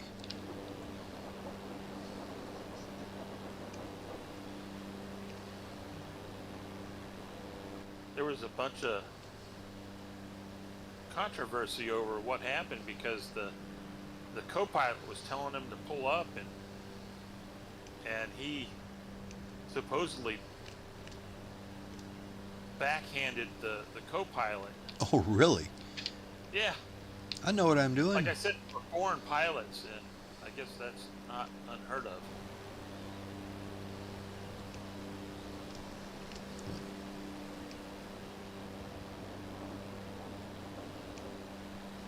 I mean, that's just ridiculous, you know, thinking that you know more than your co-pilot when he's telling you that you're not on the right glide path, and haul off and smack him and then crash the plane.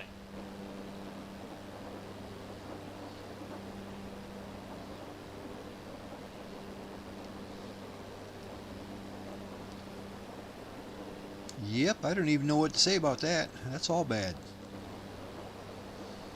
So you can see a little artificial kind of a rectangle popping out there. The rest of the coastline looks decent, and then there's a big rectangle sticking out. That is the runway. And remember, we're coming in on right, not left.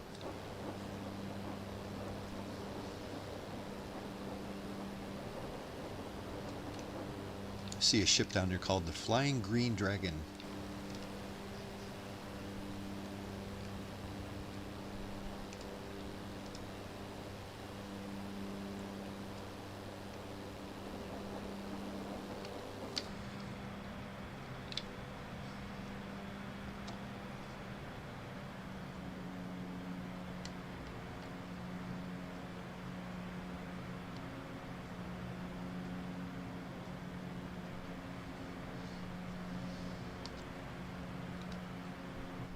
Now, if we were continuing north, at short ways is Skywalker Ranch. Ooh, I love that. Well, we are going to be continuing north. My plan is I'd like to fly right down the Golden Gate Bridge. You know what I mean? Like we're on the road, but just above it. Just fly the whole length of it if we can. And I don't know, what is that on the other side of that? Is that still San Francisco, or is it something else? It's called San Rafael. That's where all the really rich people live. They don't live in San Francisco.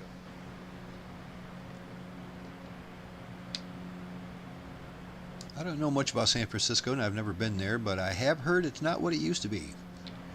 Kind of the same thing with like Seattle and stuff too. That was one of the things our buddy Bob Dunn used to complain about, that that whole Seattle area. That's why he moved. He moved from Seattle to Las Vegas because Seattle was too crazy. You know what I mean? He lives in Vegas now. You know, I mean, it had a little bit to do with financials and everything like that too. He sold his house for a lot of money, and he was able to go where the wife wanted to go. But he likes Las Vegas a lot more than Seattle just because it's not so crazy there, and that says a lot. Yeah, I'm just gonna follow this 737 on in. Yeah, I got an A319 that I'm right behind, but he's on the wrong runway. I got to make sure I land on the right side.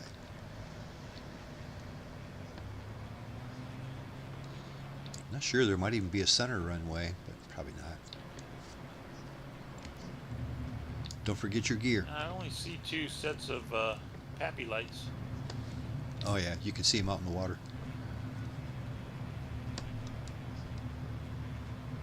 Yeah, I'm Don't going to be forget right your behind gear. this. Yeah, I think the 772 you said. Yeah, that might be what I'm right behind here too. EGLL. That guy just came from Europe. Yeah, I wasn't close enough to him. I am now. Now I can see what plane he's in. Yep, UAL 939.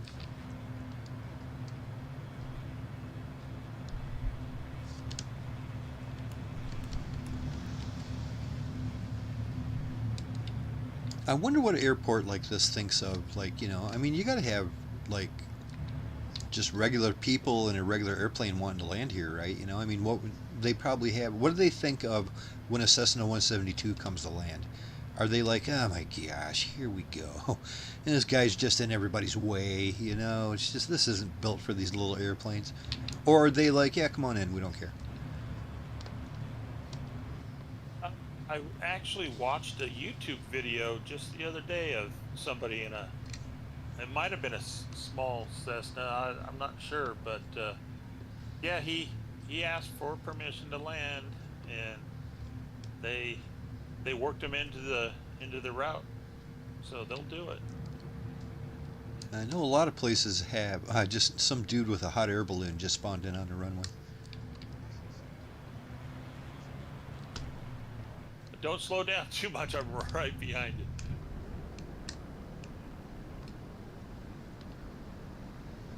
Yeah, we got a hot air balloon taken out. Holy shit, this guy must have like 100 knot winds or something. And he disappeared. He couldn't handle it.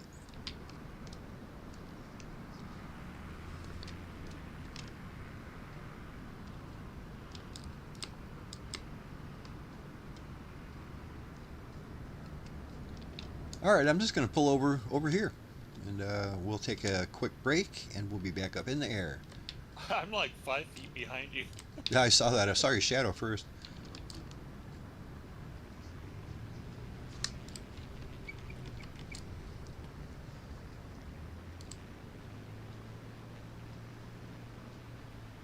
Alright guys, like I said, we'll take a quick break here, and we'll be back on the runway in, oh, I don't know, let's call it like 5 or 6 minutes really. About 5:02, we'll be in the air checking out stuff. Sounds good.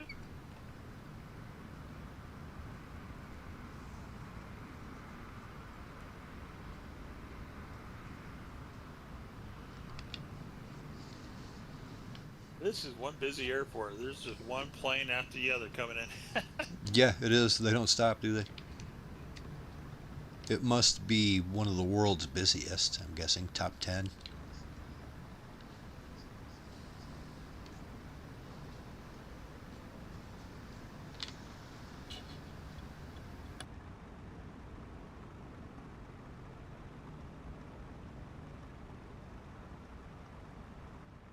Then there's another big one right across the water, Oakland.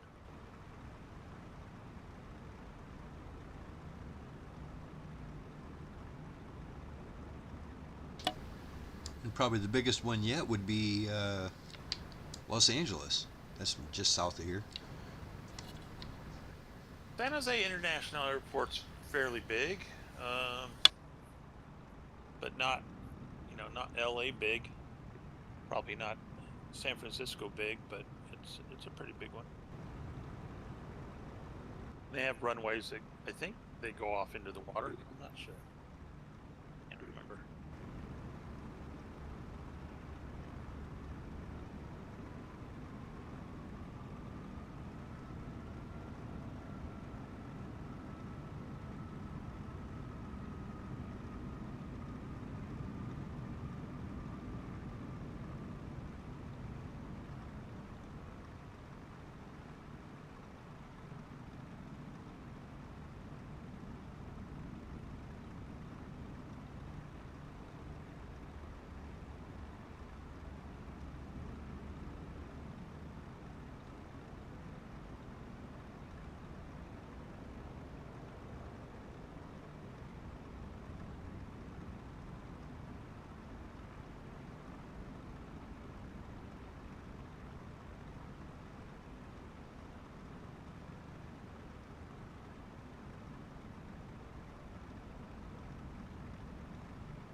All right, that is much better.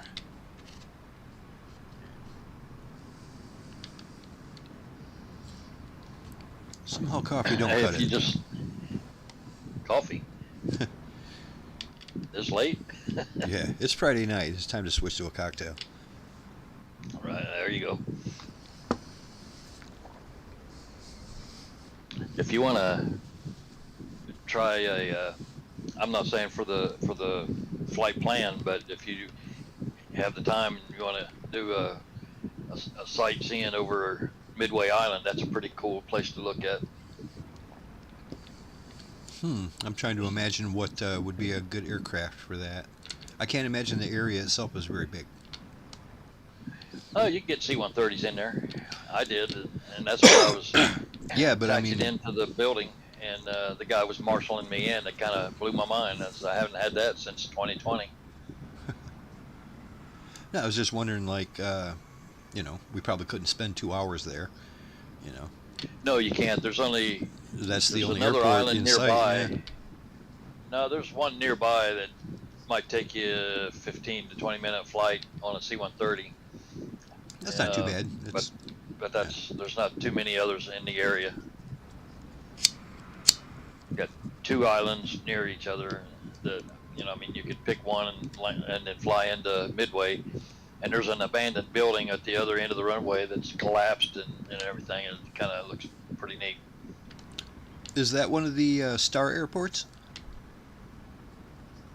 Like, they worked on it fancy? I don't think so. It's called Henderson Field now, but it's Okay. Midway Island. So if you look up Henderson Field or the airport code is Papa Mike Delta Yankee. Yeah, but is the historical Midway, right? I mean, like in the movies and all that, right? Yeah, kind of. It don't have all of the military stuff there, but it does have an old collapsed building on one end of the runway, and it's got a couple of big tanks, not army tanks, but like oil tanks or something. Right. And then there's one big building that says Midway Island right on the front of the building where you park on the ramp. Yeah, it does sound worth checking out. It might even be fun just to fly a goose around there, just for the history of it. Yeah, the water looks really cool too. That's the emerald green or teal. Oh, I love that. especially like when you can see the coral and stuff offshore. It's beautiful. So that's one thing I haven't checked out yet, and I haven't even checked it out for 2020, but definitely for this. One of my favorite aircraft back in the FSX days was a PBY Catalina, which is it's in the same category as a Goose. They don't look alike or anything, but they do about the same thing. The Catalina is a little slower, but it's a wonderful aircraft. I always loved that. I had a black one they called the Black Cat for the Catalina. But any of you guys seen a decent Catalina in the marketplace? I haven't really looked, but I haven't seen anyone flying it. It used to be pretty popular too. It was the old Aerofly or Aerosoft or Aero something. It was a good company that made it. And that's an iconic aircraft too. I mean, you would think it would be at least as popular as a Goose. Geez, this runway, I'm gonna have to try and keep it on the runway. Hope it doesn't get too squirrely on me. This Optica gets squirrely? No, it's just a very narrow runway. You're joking, right? Okay. I'm like, what in the world are you talking about? Might have had some of that cocktail. It is about time to get out of here, though, so let's climb up and out in about, I don't know, 10 seconds? Holy moly, United Airlines just ran over us. I didn't have that. I got a guy waiting to take off. That's probably him. Yeah, for me, he just sat there. He's probably all impatient. Anyway, let's spool these birds up and try to keep it on this narrow-ass runway and take off before we get to the end of it. I'm not even going to use flaps.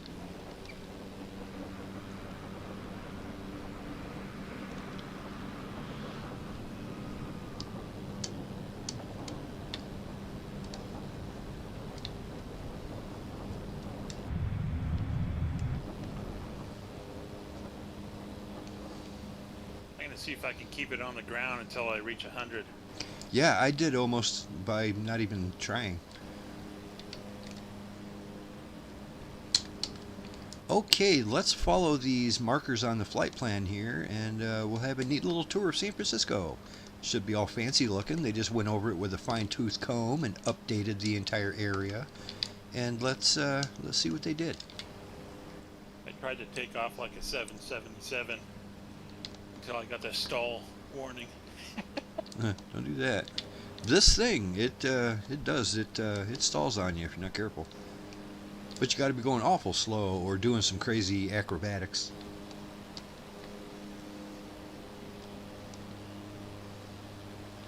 Our first POI is the Sutro Tower. That sutros me just fine.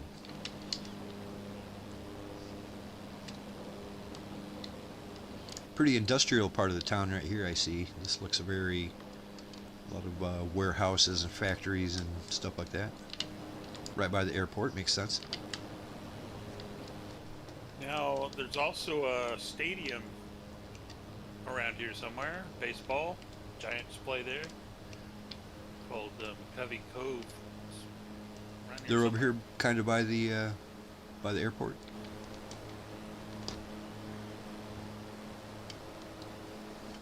We might have passed it already. I don't know. I've never been there. Right. The main city is coming up, and that's the huge part here. Oh, there. No.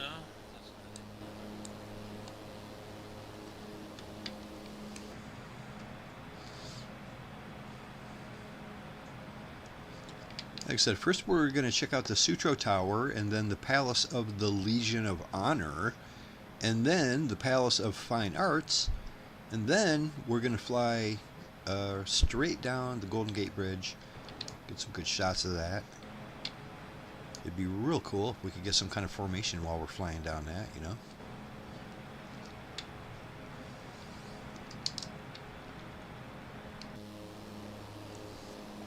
A beautiful sunset here.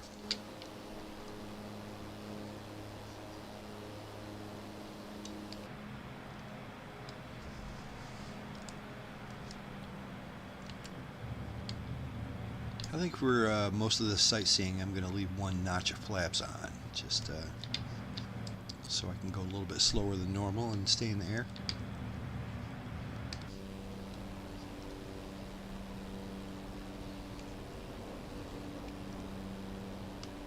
Looks like some kind of a, I don't know, an excavation site of some kind.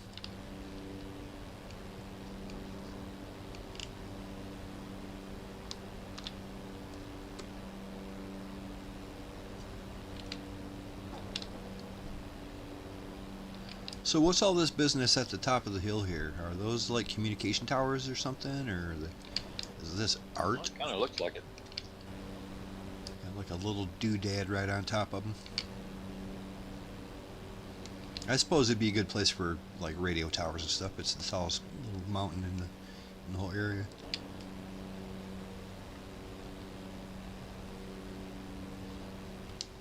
Probably Bunch of red and white towers.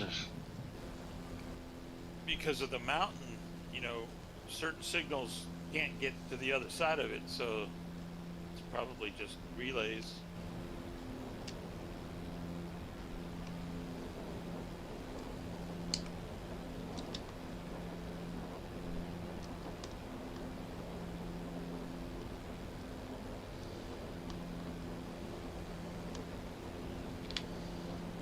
Alrighty, San Fran, looking good.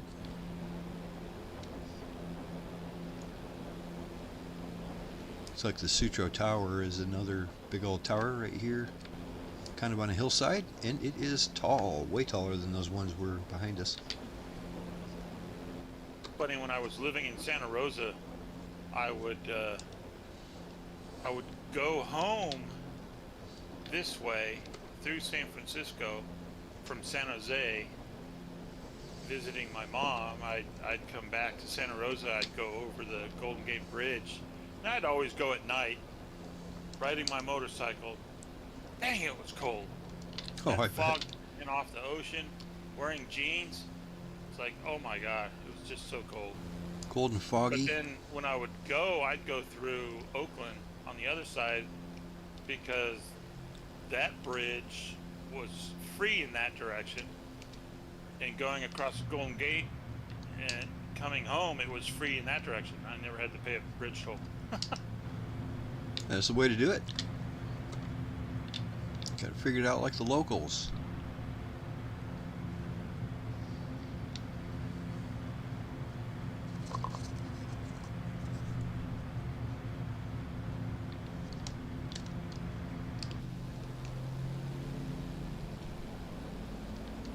Well, look at this thing.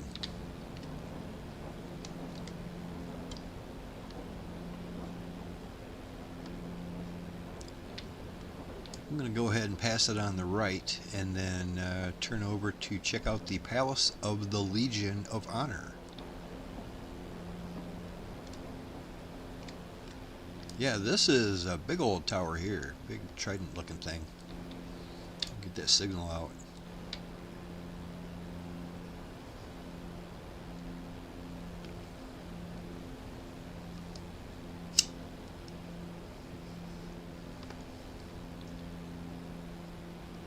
There's also another tower, the Coit Tower, I think they call it.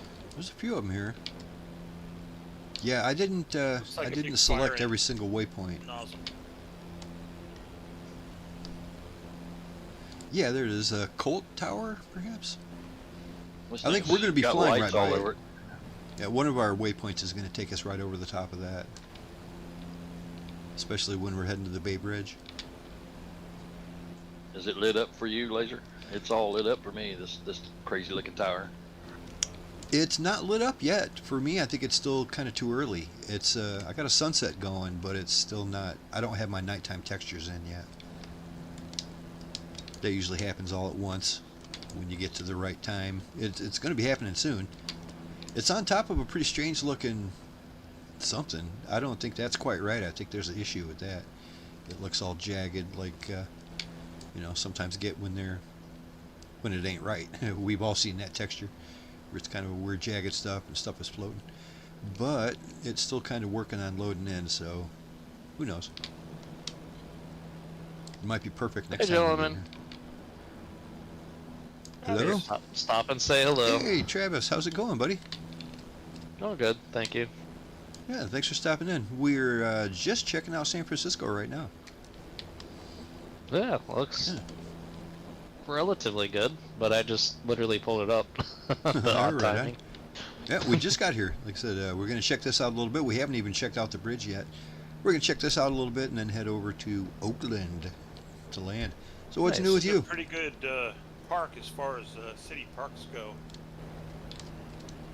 Yeah, it's right on Well, that you West just flew Coast-ish. Is the Golden Gate not loaded in as well? Is that No, there's the Golden Gate. supposed to be there?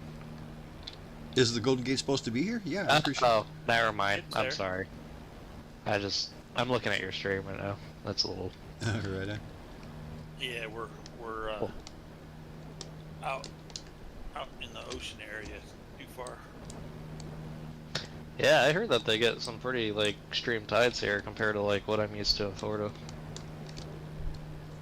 So after we check Okay. out this California Palace of the Legion of Honor, what do you say we cross the bay over here and come through the Golden Gate Bridge, going towards the city? You know what I'm saying? Get to the other side of the Golden Gate Bridge and then we'll just fly right down it, right above the traffic.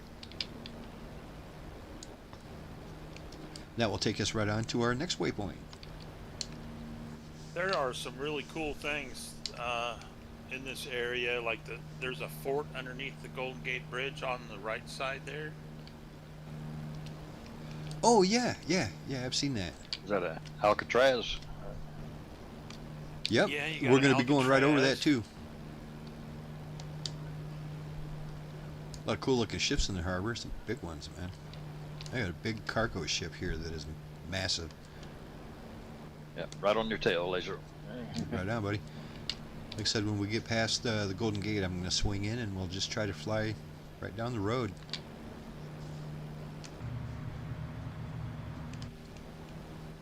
Well, I just looked it up.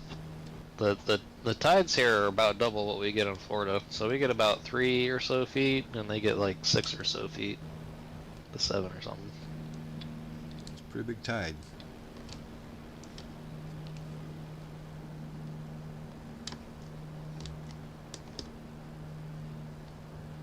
Now on the other side of these little mountains right here, you'd be entering San Rafael, and there are some big, gorgeous mansions on the hills.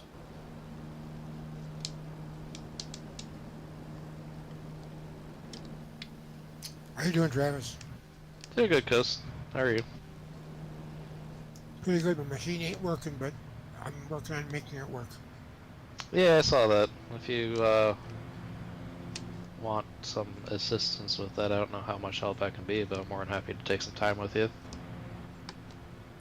I was 2 hours on with the guys from Microsoft, and they couldn't fix it. Hopefully, well, I probably shouldn't say this on stream, so never mind. Yeah, hopefully you get it worked out. Well, you did say You should something drive about up you to were... the top of this mountain for 4th of July and watch the fireworks over the bay. Nice. Just so you know, Split Horse, I used to work out in San Mateo for short times. And I was in there 1 week during something called Fleet Week. Remember that? Yeah, Oh yeah, I Fleet Week, never that's a big went. deal everywhere. I mean, it's just that I saw everywhere the- knows about I it. saw the Blue Angels do a flight demonstration over the harbor. Very cool. Well, you're about to see us do a flight demonstration right down the Golden Gate Bridge. We got a nice little group here. Y'all see that huge ass tanker that's out there? Some kind of thing? Yeah. It's got like 4 orange domes on it. It's absolutely massive. It doesn't even have a name. It looks like it's part of the scenery. Would that be some sort of cable laying machine? No, it's a It's a propane. gas tanker. Yeah, it's probably LPG. liquid. Yeah, liquid petroleum gas, more than likely. But sometimes they put other things in there too, All right, guys, here like we go. hydrogen or Good luck. so on. I'll try to get some good Jesus, shots of it's, this. Scarier than I thought it would be. Are you flying down the road of the bridge? Yeah, I've mentioned that like 6 times. That's what we're doing. I thought you meant under the bridge. I guess. I Oh, didn't hear hell you no. correctly. I was like, holy smokes. Okay. No, like I said, it'd be great to get like a formation of us going down the road here. It's awesome that it's not solid. I feel like at one time I tried doing this and it just stopped me dead in my tracks because it was like hitting a wall. This isn't an Optica illusion. Dude, that's awesome. Yeah. Well, I'll come back around and try it. I didn't realize. More you like was an done. optical conclusion. That ship is called the Sunshine State. No, that's Florida. Yeah, this is a little bit narrower than I thought it would be. We're barely making it through here. Well, I got it wrong. Huh, neat. Okay, fine. That worked out just fine. I was gonna push this one out earlier, but they put food coloring in the water sometimes here. They call it tie-dye. Ouch. I just wanted your ears to hurt a little bit tonight. Little tie-dye. Hey, I stopped from doing dad jokes. Yeah, I kind without of noticed a little bit. Yeah, we didn't have Coastline with us tonight, and Travis wasn't with us. Where are we going to get our bad jokes from? The laser, I started to stall. I was going too slow, and it gets a little squirrely. I keep It going gets- left and right. I'm like, ah. Yeah, it kind of starts behaving like a kite, where it just wants to slip sideways. Yeah, how is that Optica for flying? Is it a pretty good I plane? love it. Yeah, hello. You remember we had an Optica before, way back in the day, and yeah, it's similar. Very nice. Good. Yeah. It's not Oh, very yeah. fast, that's right. Well- It's not going to get you there quick. Oh, wingnut, what happened? Yeah, I remember hit it a being beam. like I remember it being like a 100-knot airplane. Yeah, it's pretty slow. 100 knots if you're doing good. If you hit one of the big beams, it will take you down. Oh, what have you tried the? Oh shit! I hit the actual bridge. That'll take you down too. Whoops. But did you try flying through the cables? Can you fly through them? Yeah, but you can't okay. fly through the beams, the big beams. Right on. Well, I hit the big, frickin' main beam of the road. At least it doesn't look very, very deep here. Now, Sentences you don't hear in real life. an interesting fact. My grandfather was a pretty big name in the Lions Club back in the day when that was a very important club to be part of. And he owned a paint store and knew all about paint, and they brought him in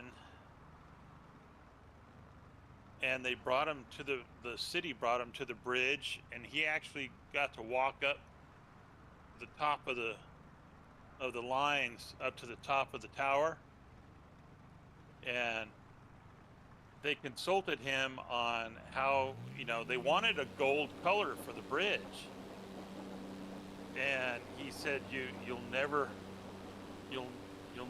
get the gold to stay on the bridge because of the salt water and all that.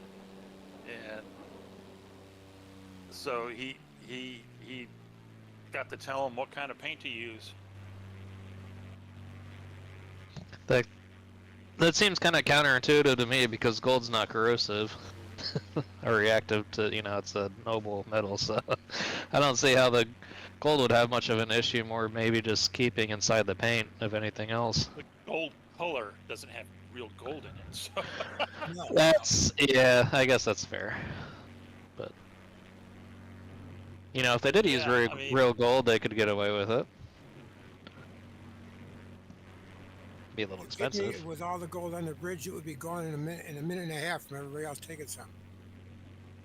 Just think of how much maintenance that they could save if they gold-plated everything. It would be expensive Just up think how front, long for it sure. would last on the bridge. Yeah, that's what I was kind of thinking. It might actually be worth it in the long run. I wonder. Everybody take their scraper with them over there. Never mind. Oh, yeah, that's true.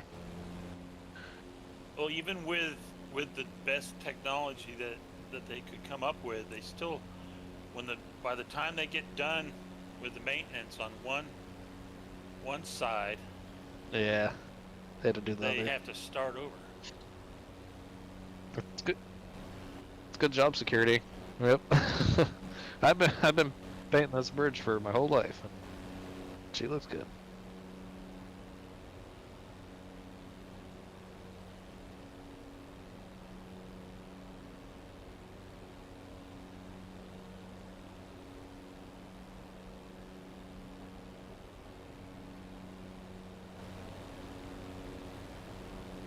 It can all fit under the Paris. Oh, what's that place called? The big Paris thing. Yeah, Eiffel Tower. Thank you. It can all. Yep, under the the main part, the bottom part. There's a boat out there called the California Hornblower. It's kind of interesting though, because I just got that.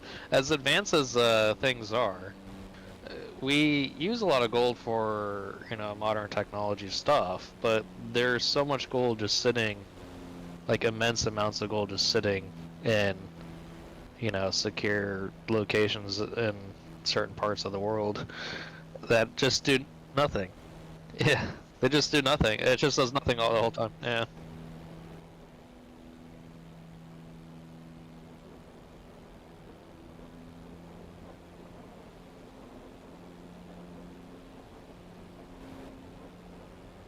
Probably. Yep.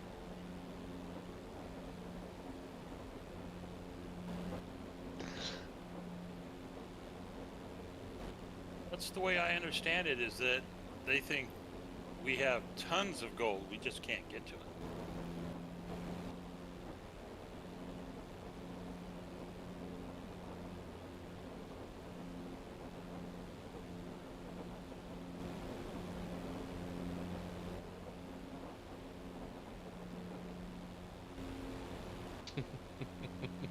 What a name. That's such a good ship name.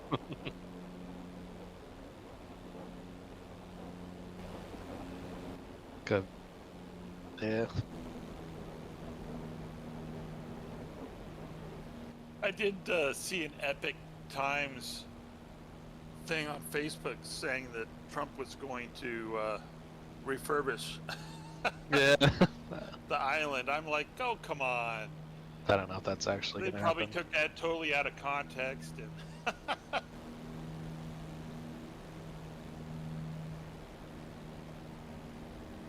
They're not political wise. There is some aspect of that situation as it is a national park owned property, and it's cool, I suppose, to go visit as a tourist attraction, and maybe it's good for that.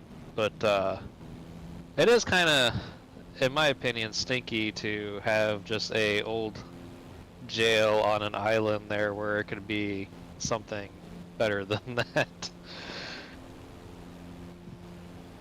But yeah, it's costs history. a lot of money to maintain. I went through there as a field trip back in school, and the thing was a rust bucket on the inside. Yeah. Yeah, no. Yeah, I think they'd have to ground up that as well. But yeah, just kind of like, I would like to see the island redone for something good. Like maybe boaters can go out and dock for free and spend a day on the island. Not like take down the jail stuff and whatever. But I don't know. It's so hard to say because it has the history and the legend behind it, and some cool stories. It's just kind of hard to say what the right. Yeah, it's hard to say what the right thing to do is there, because it is part of American history, and it's kind of cool.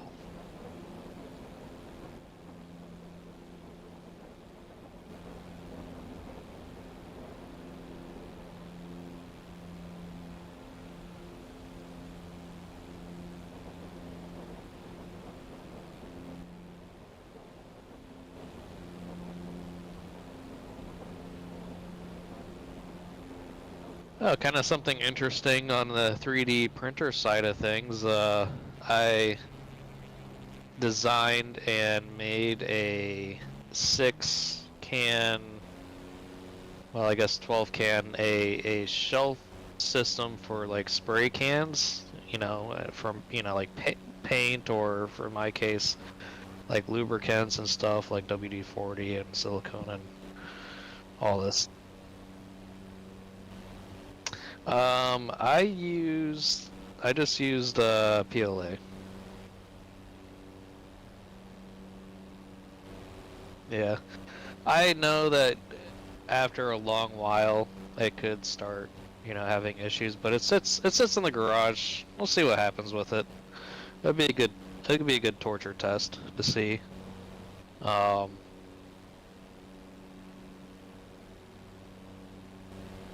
Yeah, I didn't use that for this, but I have been using it, but I have not used it for the purpose. So I have not done multicolor prints on it yet. And I was looking for stuff, and I kind of gave up on it halfway through the week, and just kind of focused on, you know, things that I was doing or wanting instead of, you know, multicolored stuff. But it also dries the filament too, so I have been using that in that aspect for sure. Oh, you got the Pro too, huh?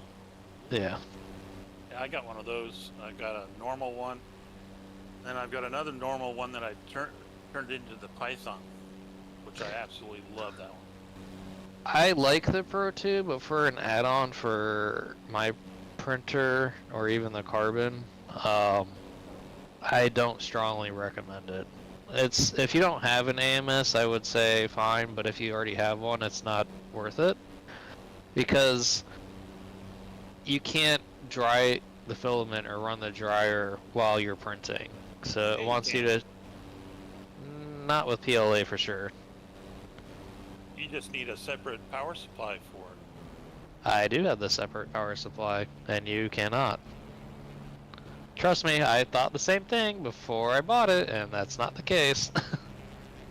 If you find some magical way around it, knowing that you can't do it, you let me know, because I want to know first.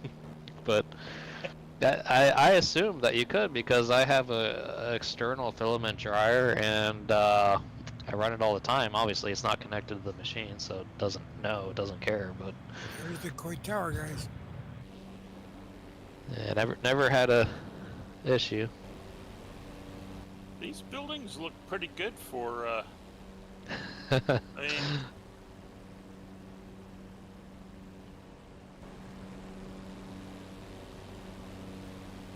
What's a Coit Tower? no, it's COIT, I think. Just Coit. Yep, India Tango. It when you look at it, it looks like a fire hose nozzle. And I think it was, that's what it was supposed to look like.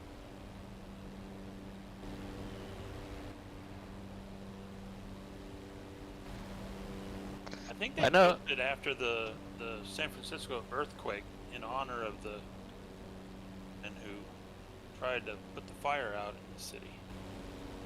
Huh, that's nice to name it after them. Oh, look at that! Look at that ship there on your right wing. He's having a hard time.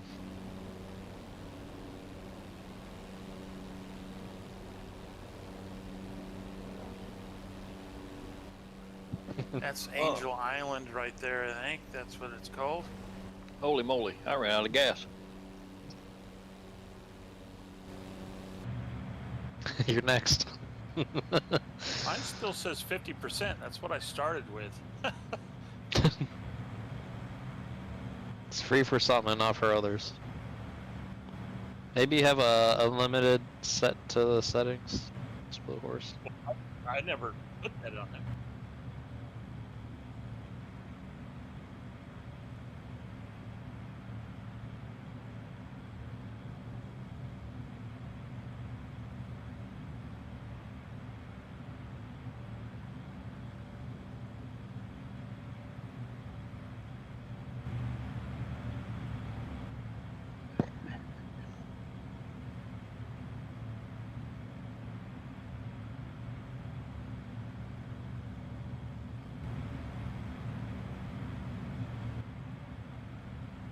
Oh, there's the stadium, right? You just flew past it. Laser. That's a beautiful ballpark. I wish I had gone there when I lived close by. Yeah, one of those buildings is sinking pretty massively. A newer building. I don't remember the name of it, but they had some severely major issues.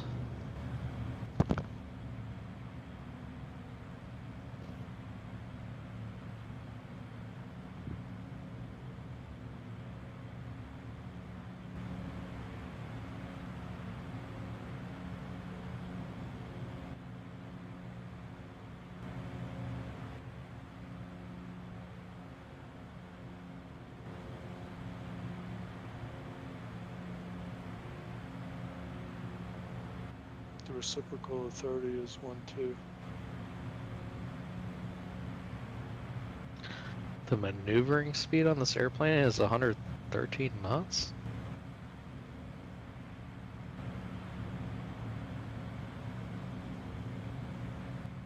It's plus or minus 1.8, plus or minus 18.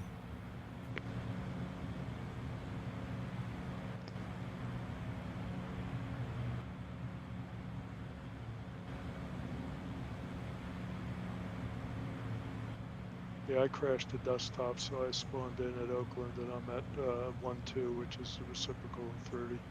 Yeah, it's either going to be 30 or 1.2. It's plus or minus 180 degrees. I don't want to do math. Stop it.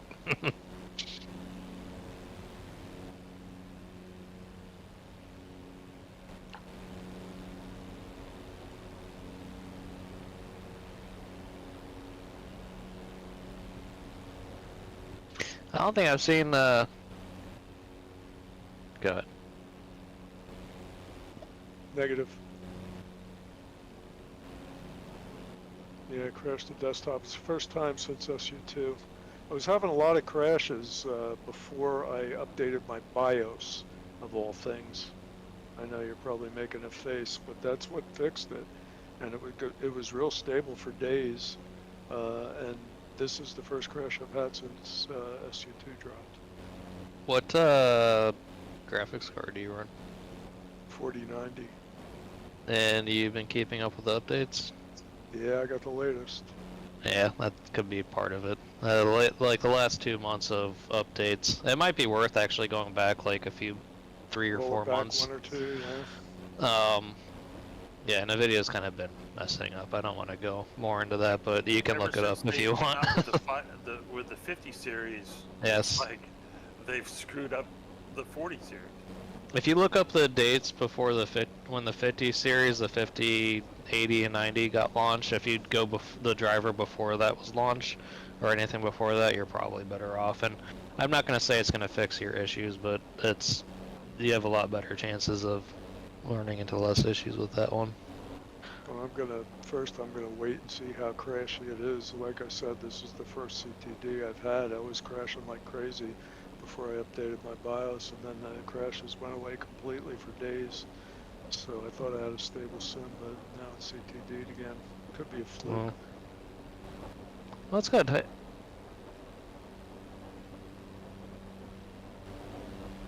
And nice to see you again. It's been a while. I also have a 4090, so I don't know if I can help you with anything because I also keep mine updated, and I've been having lots of issues too. I just haven't rolled back because out of pure laziness and not spending much time. We could start a 4090 club. Split Horse, can you stop having the same computer setup as I do? Don't tell me you have a 10700K as well. No, I have a 13900. Oh, good. Our last build was nearly identical.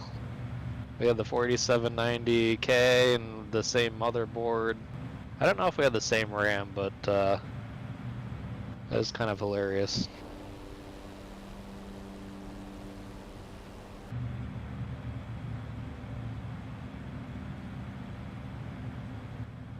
With all the street lights on, this is looking pretty incredible.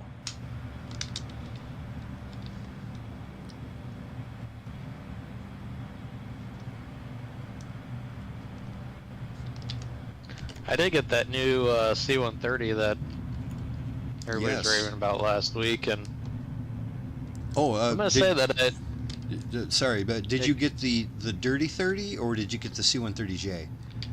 the Dirty 30. Oh, okay. I don't have that one yet. Bob loves I it though. got that one too.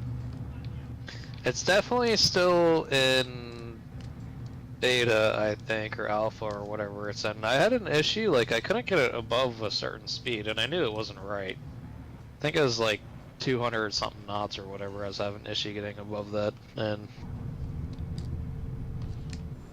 but other than that, yeah, I think it was like 210 or 2. I don't know. It was something pretty low. Maybe it was even lower than that. I don't remember. Yeah, it should go. It should go close to 300 if you're nice and stable. Yeah, and I wasn't climbing. I was just going straight and level at like a few thousand feet. And other than that, it was a pretty good airplane. Maybe I was doing something wrong, but you know, it's definitely in early alpha, so I'd not really gonna mark off too many points. Yeah, on I that one. imagine it's got a lot of issues, but from watching a couple Yeah. of the videos, though, I'm very impressed with the details they're going into, especially the minute details of the computer system and all that. It looks pretty cool. Yeah, yeah. I didn't get that far with it yet, but Who makes the J model? Who's the software vendor for that? Oh, that's the Milviz one. Milviz, but they're running under a subsidiary, which was like Blackbird? yeah, something like that. That sounds right. I, on the other hand, just bought the Captain Sim C-130J Super Hercules, they call it. And yeah, that's the one that's already on the 24 marketplace. But it's the first Hercules that I've seen that's actually made for 2024. And it's awesome. Everything works on it perfectly, and I'm super happy. Made a video about it, as a matter of fact. Put it up yesterday, so everybody check that out. I did see it pop up on my thing. I just haven't had time to watch it. Yeah, give that a look-see. And give it a thumbs up, too. I think people a lot of times forget to thumbs up a video. And I like it. I'm proud of this one. That sounds horrible. It's like the video has the video has 2 thumbs up, and I'm one of them. I definitely do normally do a thumbs up on the videos that I watch on here. Yeah, you know, I can tell that the normal people who usually do just didn't this time. They just forgot. I don't know. A quick question. Is there a way if you don't like it, there's another finger you can... Never mind. Yes, as a matter of fact, there is. A thumbs down. Yeah, thumbs down. Well, it's the same You finger. know, You just gotta rotate it 90 degrees. From what I understand, the algorithm doesn't care if you give it a thumbs down. That's not a bad thing. That's still engagement. There you go. You hated it enough. You hated it enough to say that you hated it. And the algorithm's like, cool, man. We'll keep pushing it out to more people. We'll see if they hate it too. They added another, it's called the L100 C-130, the civilian version. Is that a on the Captain Sim? marketplace now. A different company? Oh, it's Captain Sim still, huh? Yeah. Civilian version. L100. Yeah. What's the cockpit? White. What's the cockpit look like on that? Same cockpit. Okay, so I don't see much use to buy that, other than just to Nah, get another probably not. livery. It's like it's a little more expensive. It's $25, but people were Really? giving it a good rating. Oh, really? I don't know. I Yep. might have to check that out just to see what the deal is. I mean, if anything, it'll be a couple more paint jobs, you know, or at least one. You're not talking about the L1011, right? No, L100 it says. It's the civilian version of the C-130 though. Okay. Huh. Well, my opinion is that that guy has not been putting a lot of work into his work lately, and it's kind of disappointing in some ways because I want to give him some money. I would rather give him $50 for some good work than $15 for some whatever. Right. Well, you know, Well, in his defense, you got though, the this new Hercules, the one I just bought last week, the C-130J, I like it a lot more than I like the 2020 version. And I thought the 2020 version was okay. It wasn't quite up to snuff like the FSX version was, with all that huge package they offered. It had a lot of value. But this new C-130J is great. I absolutely love it. It works top to bottom, sounds great, looks great, and everything works. before before I joined here, the that C-130 I had purchased like pretty much the full package. It was really expensive back, Oh, but 15, the one for 20 years FSX? ago or whatever it was. Oh, yeah, it was huge. But it had, like, how many airplanes were in that? A lot. And some major different variations of it, too. You'd have a glass cockpit. You'd have a steam cockpit. It was so high quality. I don't remember a glass cockpit, but it was so high quality that I thought it was definitely worth it, and especially since we had the sim for basically eons. We use that one forever. I just wanted to see an equivalent, or just like that plus a bump up, not more of like, it just felt like it was more of a little bit more of a forward over. And I mean, for $15, yeah, but I guess that's not like the worst price, but definitely would have. Oh, they got tails now. You can actually see the. I was just going to say tail. that. You took the words out of my mouth. That must be another thing that they just updated. Remember, even last Thank week, goodness. I think Yes. Coast pointed that out. He's like, "Oh, you don't say your name tag on the side of your airplane." Well, now it does. Wingnut. The side of your airplane says wingnut. How freaking cool is that? That was my I've never biggest seen gripe that with before in any 2020. sim. In any sim, if we go back to FSX, it didn't do that. It never Yeah. broadcasted. Wow, that's cool. It actually changed your airplane to say wingnut now, and that Oh, I is didn't know that. cool. That is cool. Bravo. That was my biggest gripe with 2020 is that it looked like they did everything to put that in, but everybody's was just like a blank white Mhm. rectangle. And Yeah, your own I was kinda aircraft would wondering- look proper with the name tag, but Yeah. everyone else's wouldn't. usually, Yeah, I think you Control get some Freak over problems here. The sometimes. airplane says Control Freak. How cool. Yeah, The that's awesome. international logistics. Yeah, very cool. I panned really fast and crashed to my desktop. So no longer there. Oh no. Other than some of these crashes with this new update, have you guys found anything that jumps out, pops out for you that they improved, or Well, other than this part? I've certainly found some things they've changed. I don't think they are done changing the name tags. They did weird stuff with name tags. The name tag shows up like twice now. You'll have to see it for yourself. No. But they changed the way the EFB works. They moved some of the functionalities of, like, you open up your EFB and you want to input your flight plan. There's a button at the top of the screen now to do that instead of having to scroll down. So I don't know, just little I things mean, like that's that. maybe not I'm a sure there's bad lots of thing. stuff I've never even noticed. That's No, it's 3 easy. already. Yeah, they're using standard icons, like a little file Yeah. folder for the open, and Yeah, the and- little floppy disk for the save. And I'm things not like having that any- Make it a little easier. I'm not having any crash issues at all. So So they far have everything's marshalers great. now at some of the airports too. They can Yeah. get marshaled Well, in. Oh, If I want to have that happen. If anybody's feeling brave, go into the general online settings and toggle photogrammetry. When I do that, I get a circle that starts spinning and never stops, and I Ooh, have to end the task. I'm Like I said, if you're curious feeling now. brave, try it. Challenge Well, accepted. photogrammetry should be on normally by default. I thought. Well, I I'm would saying imagine. if you toggle it off, it'll. Oh. it'll No, I'm Oh. assuming mine's already on. I was gonna say if it's on, I'm just gonna leave it on. But yeah. if it's not on, does the sim even work? It wouldn't look this Yeah, way. I for know. sure. When I did that, I had to end task, and then when I reran it, it was off, and I saw what it looked like off, and some things actually look better. 2020, you could do it no problem. Yeah. The use case in this that I could see is if you have a data cap and maybe you don't mind using the data when you take off, but if you're going to do like a airline flight, for example, you can turn it off once you get above 10,000 feet. It'd actually be nice if they had a setting for those people that want to do that.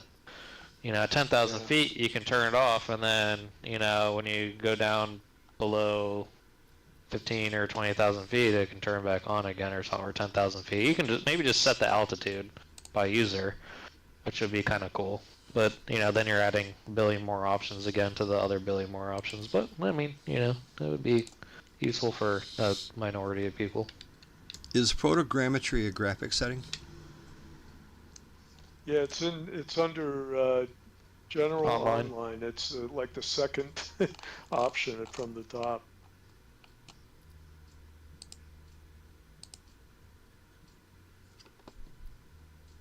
I'm in a delay. It's on the left side, the online. I don't know if you already did it or not on your stream. Right. It's not in the graphic setting, it's in the online setting. Yeah, it's under online data connection. It's the first entry under data connection on the online tab.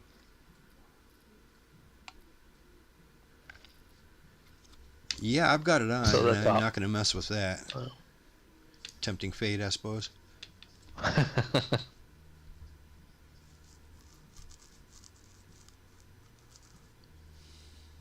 I mean, if you want to experiment with it and you do have the same problem I did, all you have to do is kill it in the task manager, and when you run it, it'll be in the position that you toggled it to off if you turned it off, and then you can turn it back on the same way. But you do have to, at least I have to end task in order to get the sim to respond.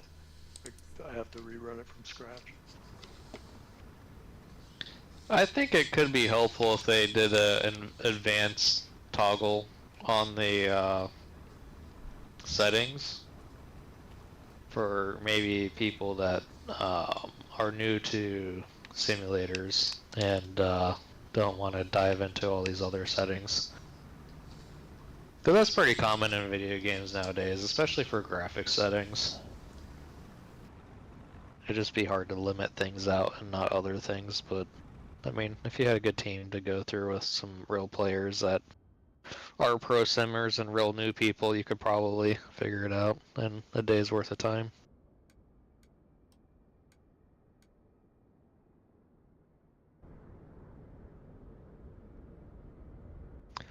Well, sorry I didn't join you guys for the flight, but cool deal. I'm glad you guys had a good time, and I think I'm gonna head out for the night. So, thanks for dealing with me for a little while, and maybe I'll jump around next week at the beginning and do the actual flight with you guys. There you go. Like I said, next week we're going to be flying them C-130s. So the C-130H ought to work just fine, or if you break down and buy that C-130J, you won't regret it. Yeah, have a good night, buddy. Yeah, I'll have to bring that Dirty 30 and test that thing out a little bit more. Good night. I'll probably see Take care, you. guys. I'll see you substituted as some kind of a weird ass. I don't know, 172. I'll see you. I have it. That would be a nice option, is to be able to select a plane Take care of your Travis. as Thanks, guys. Yeah. Good night. your substitute. Yeah, it Yeah, seems I like it'd be agree. easy too, right? Doesn't seem that hard. Just like right click on the screen and it'll bring down a menu. Bye, guys. I'm going to take off too. Getting to be my bedtime around here. I'll be on the next one. I'll be back. All right, Control Freak. It's good seeing you again, man. It's been too long. We'll see you soon. I'll be back. There you go. I'll catch you later. Yep. Guys, I think I'm just going to go ahead and shut down the stream right now too. As much as fun as it is to sit here on the runway, I had a lot of fun flying tonight. Actually, San Francisco has some cool sights. So, all right, guys, we're going to call it a stream for now. We will see you all next week, same time on Friday. If you ever felt like joining us, please do. It's real easy to get the flight plan. As a matter of fact, I always write everything down in the description of the video. Or you can come visit us on Discord and get the flight plan there. It has the full thing that you can just pop in. And you can get the game on GamePass, so you can do that too. All right, guys, it was a lot of fun flying with you tonight, and we'll see you next time. Bye now.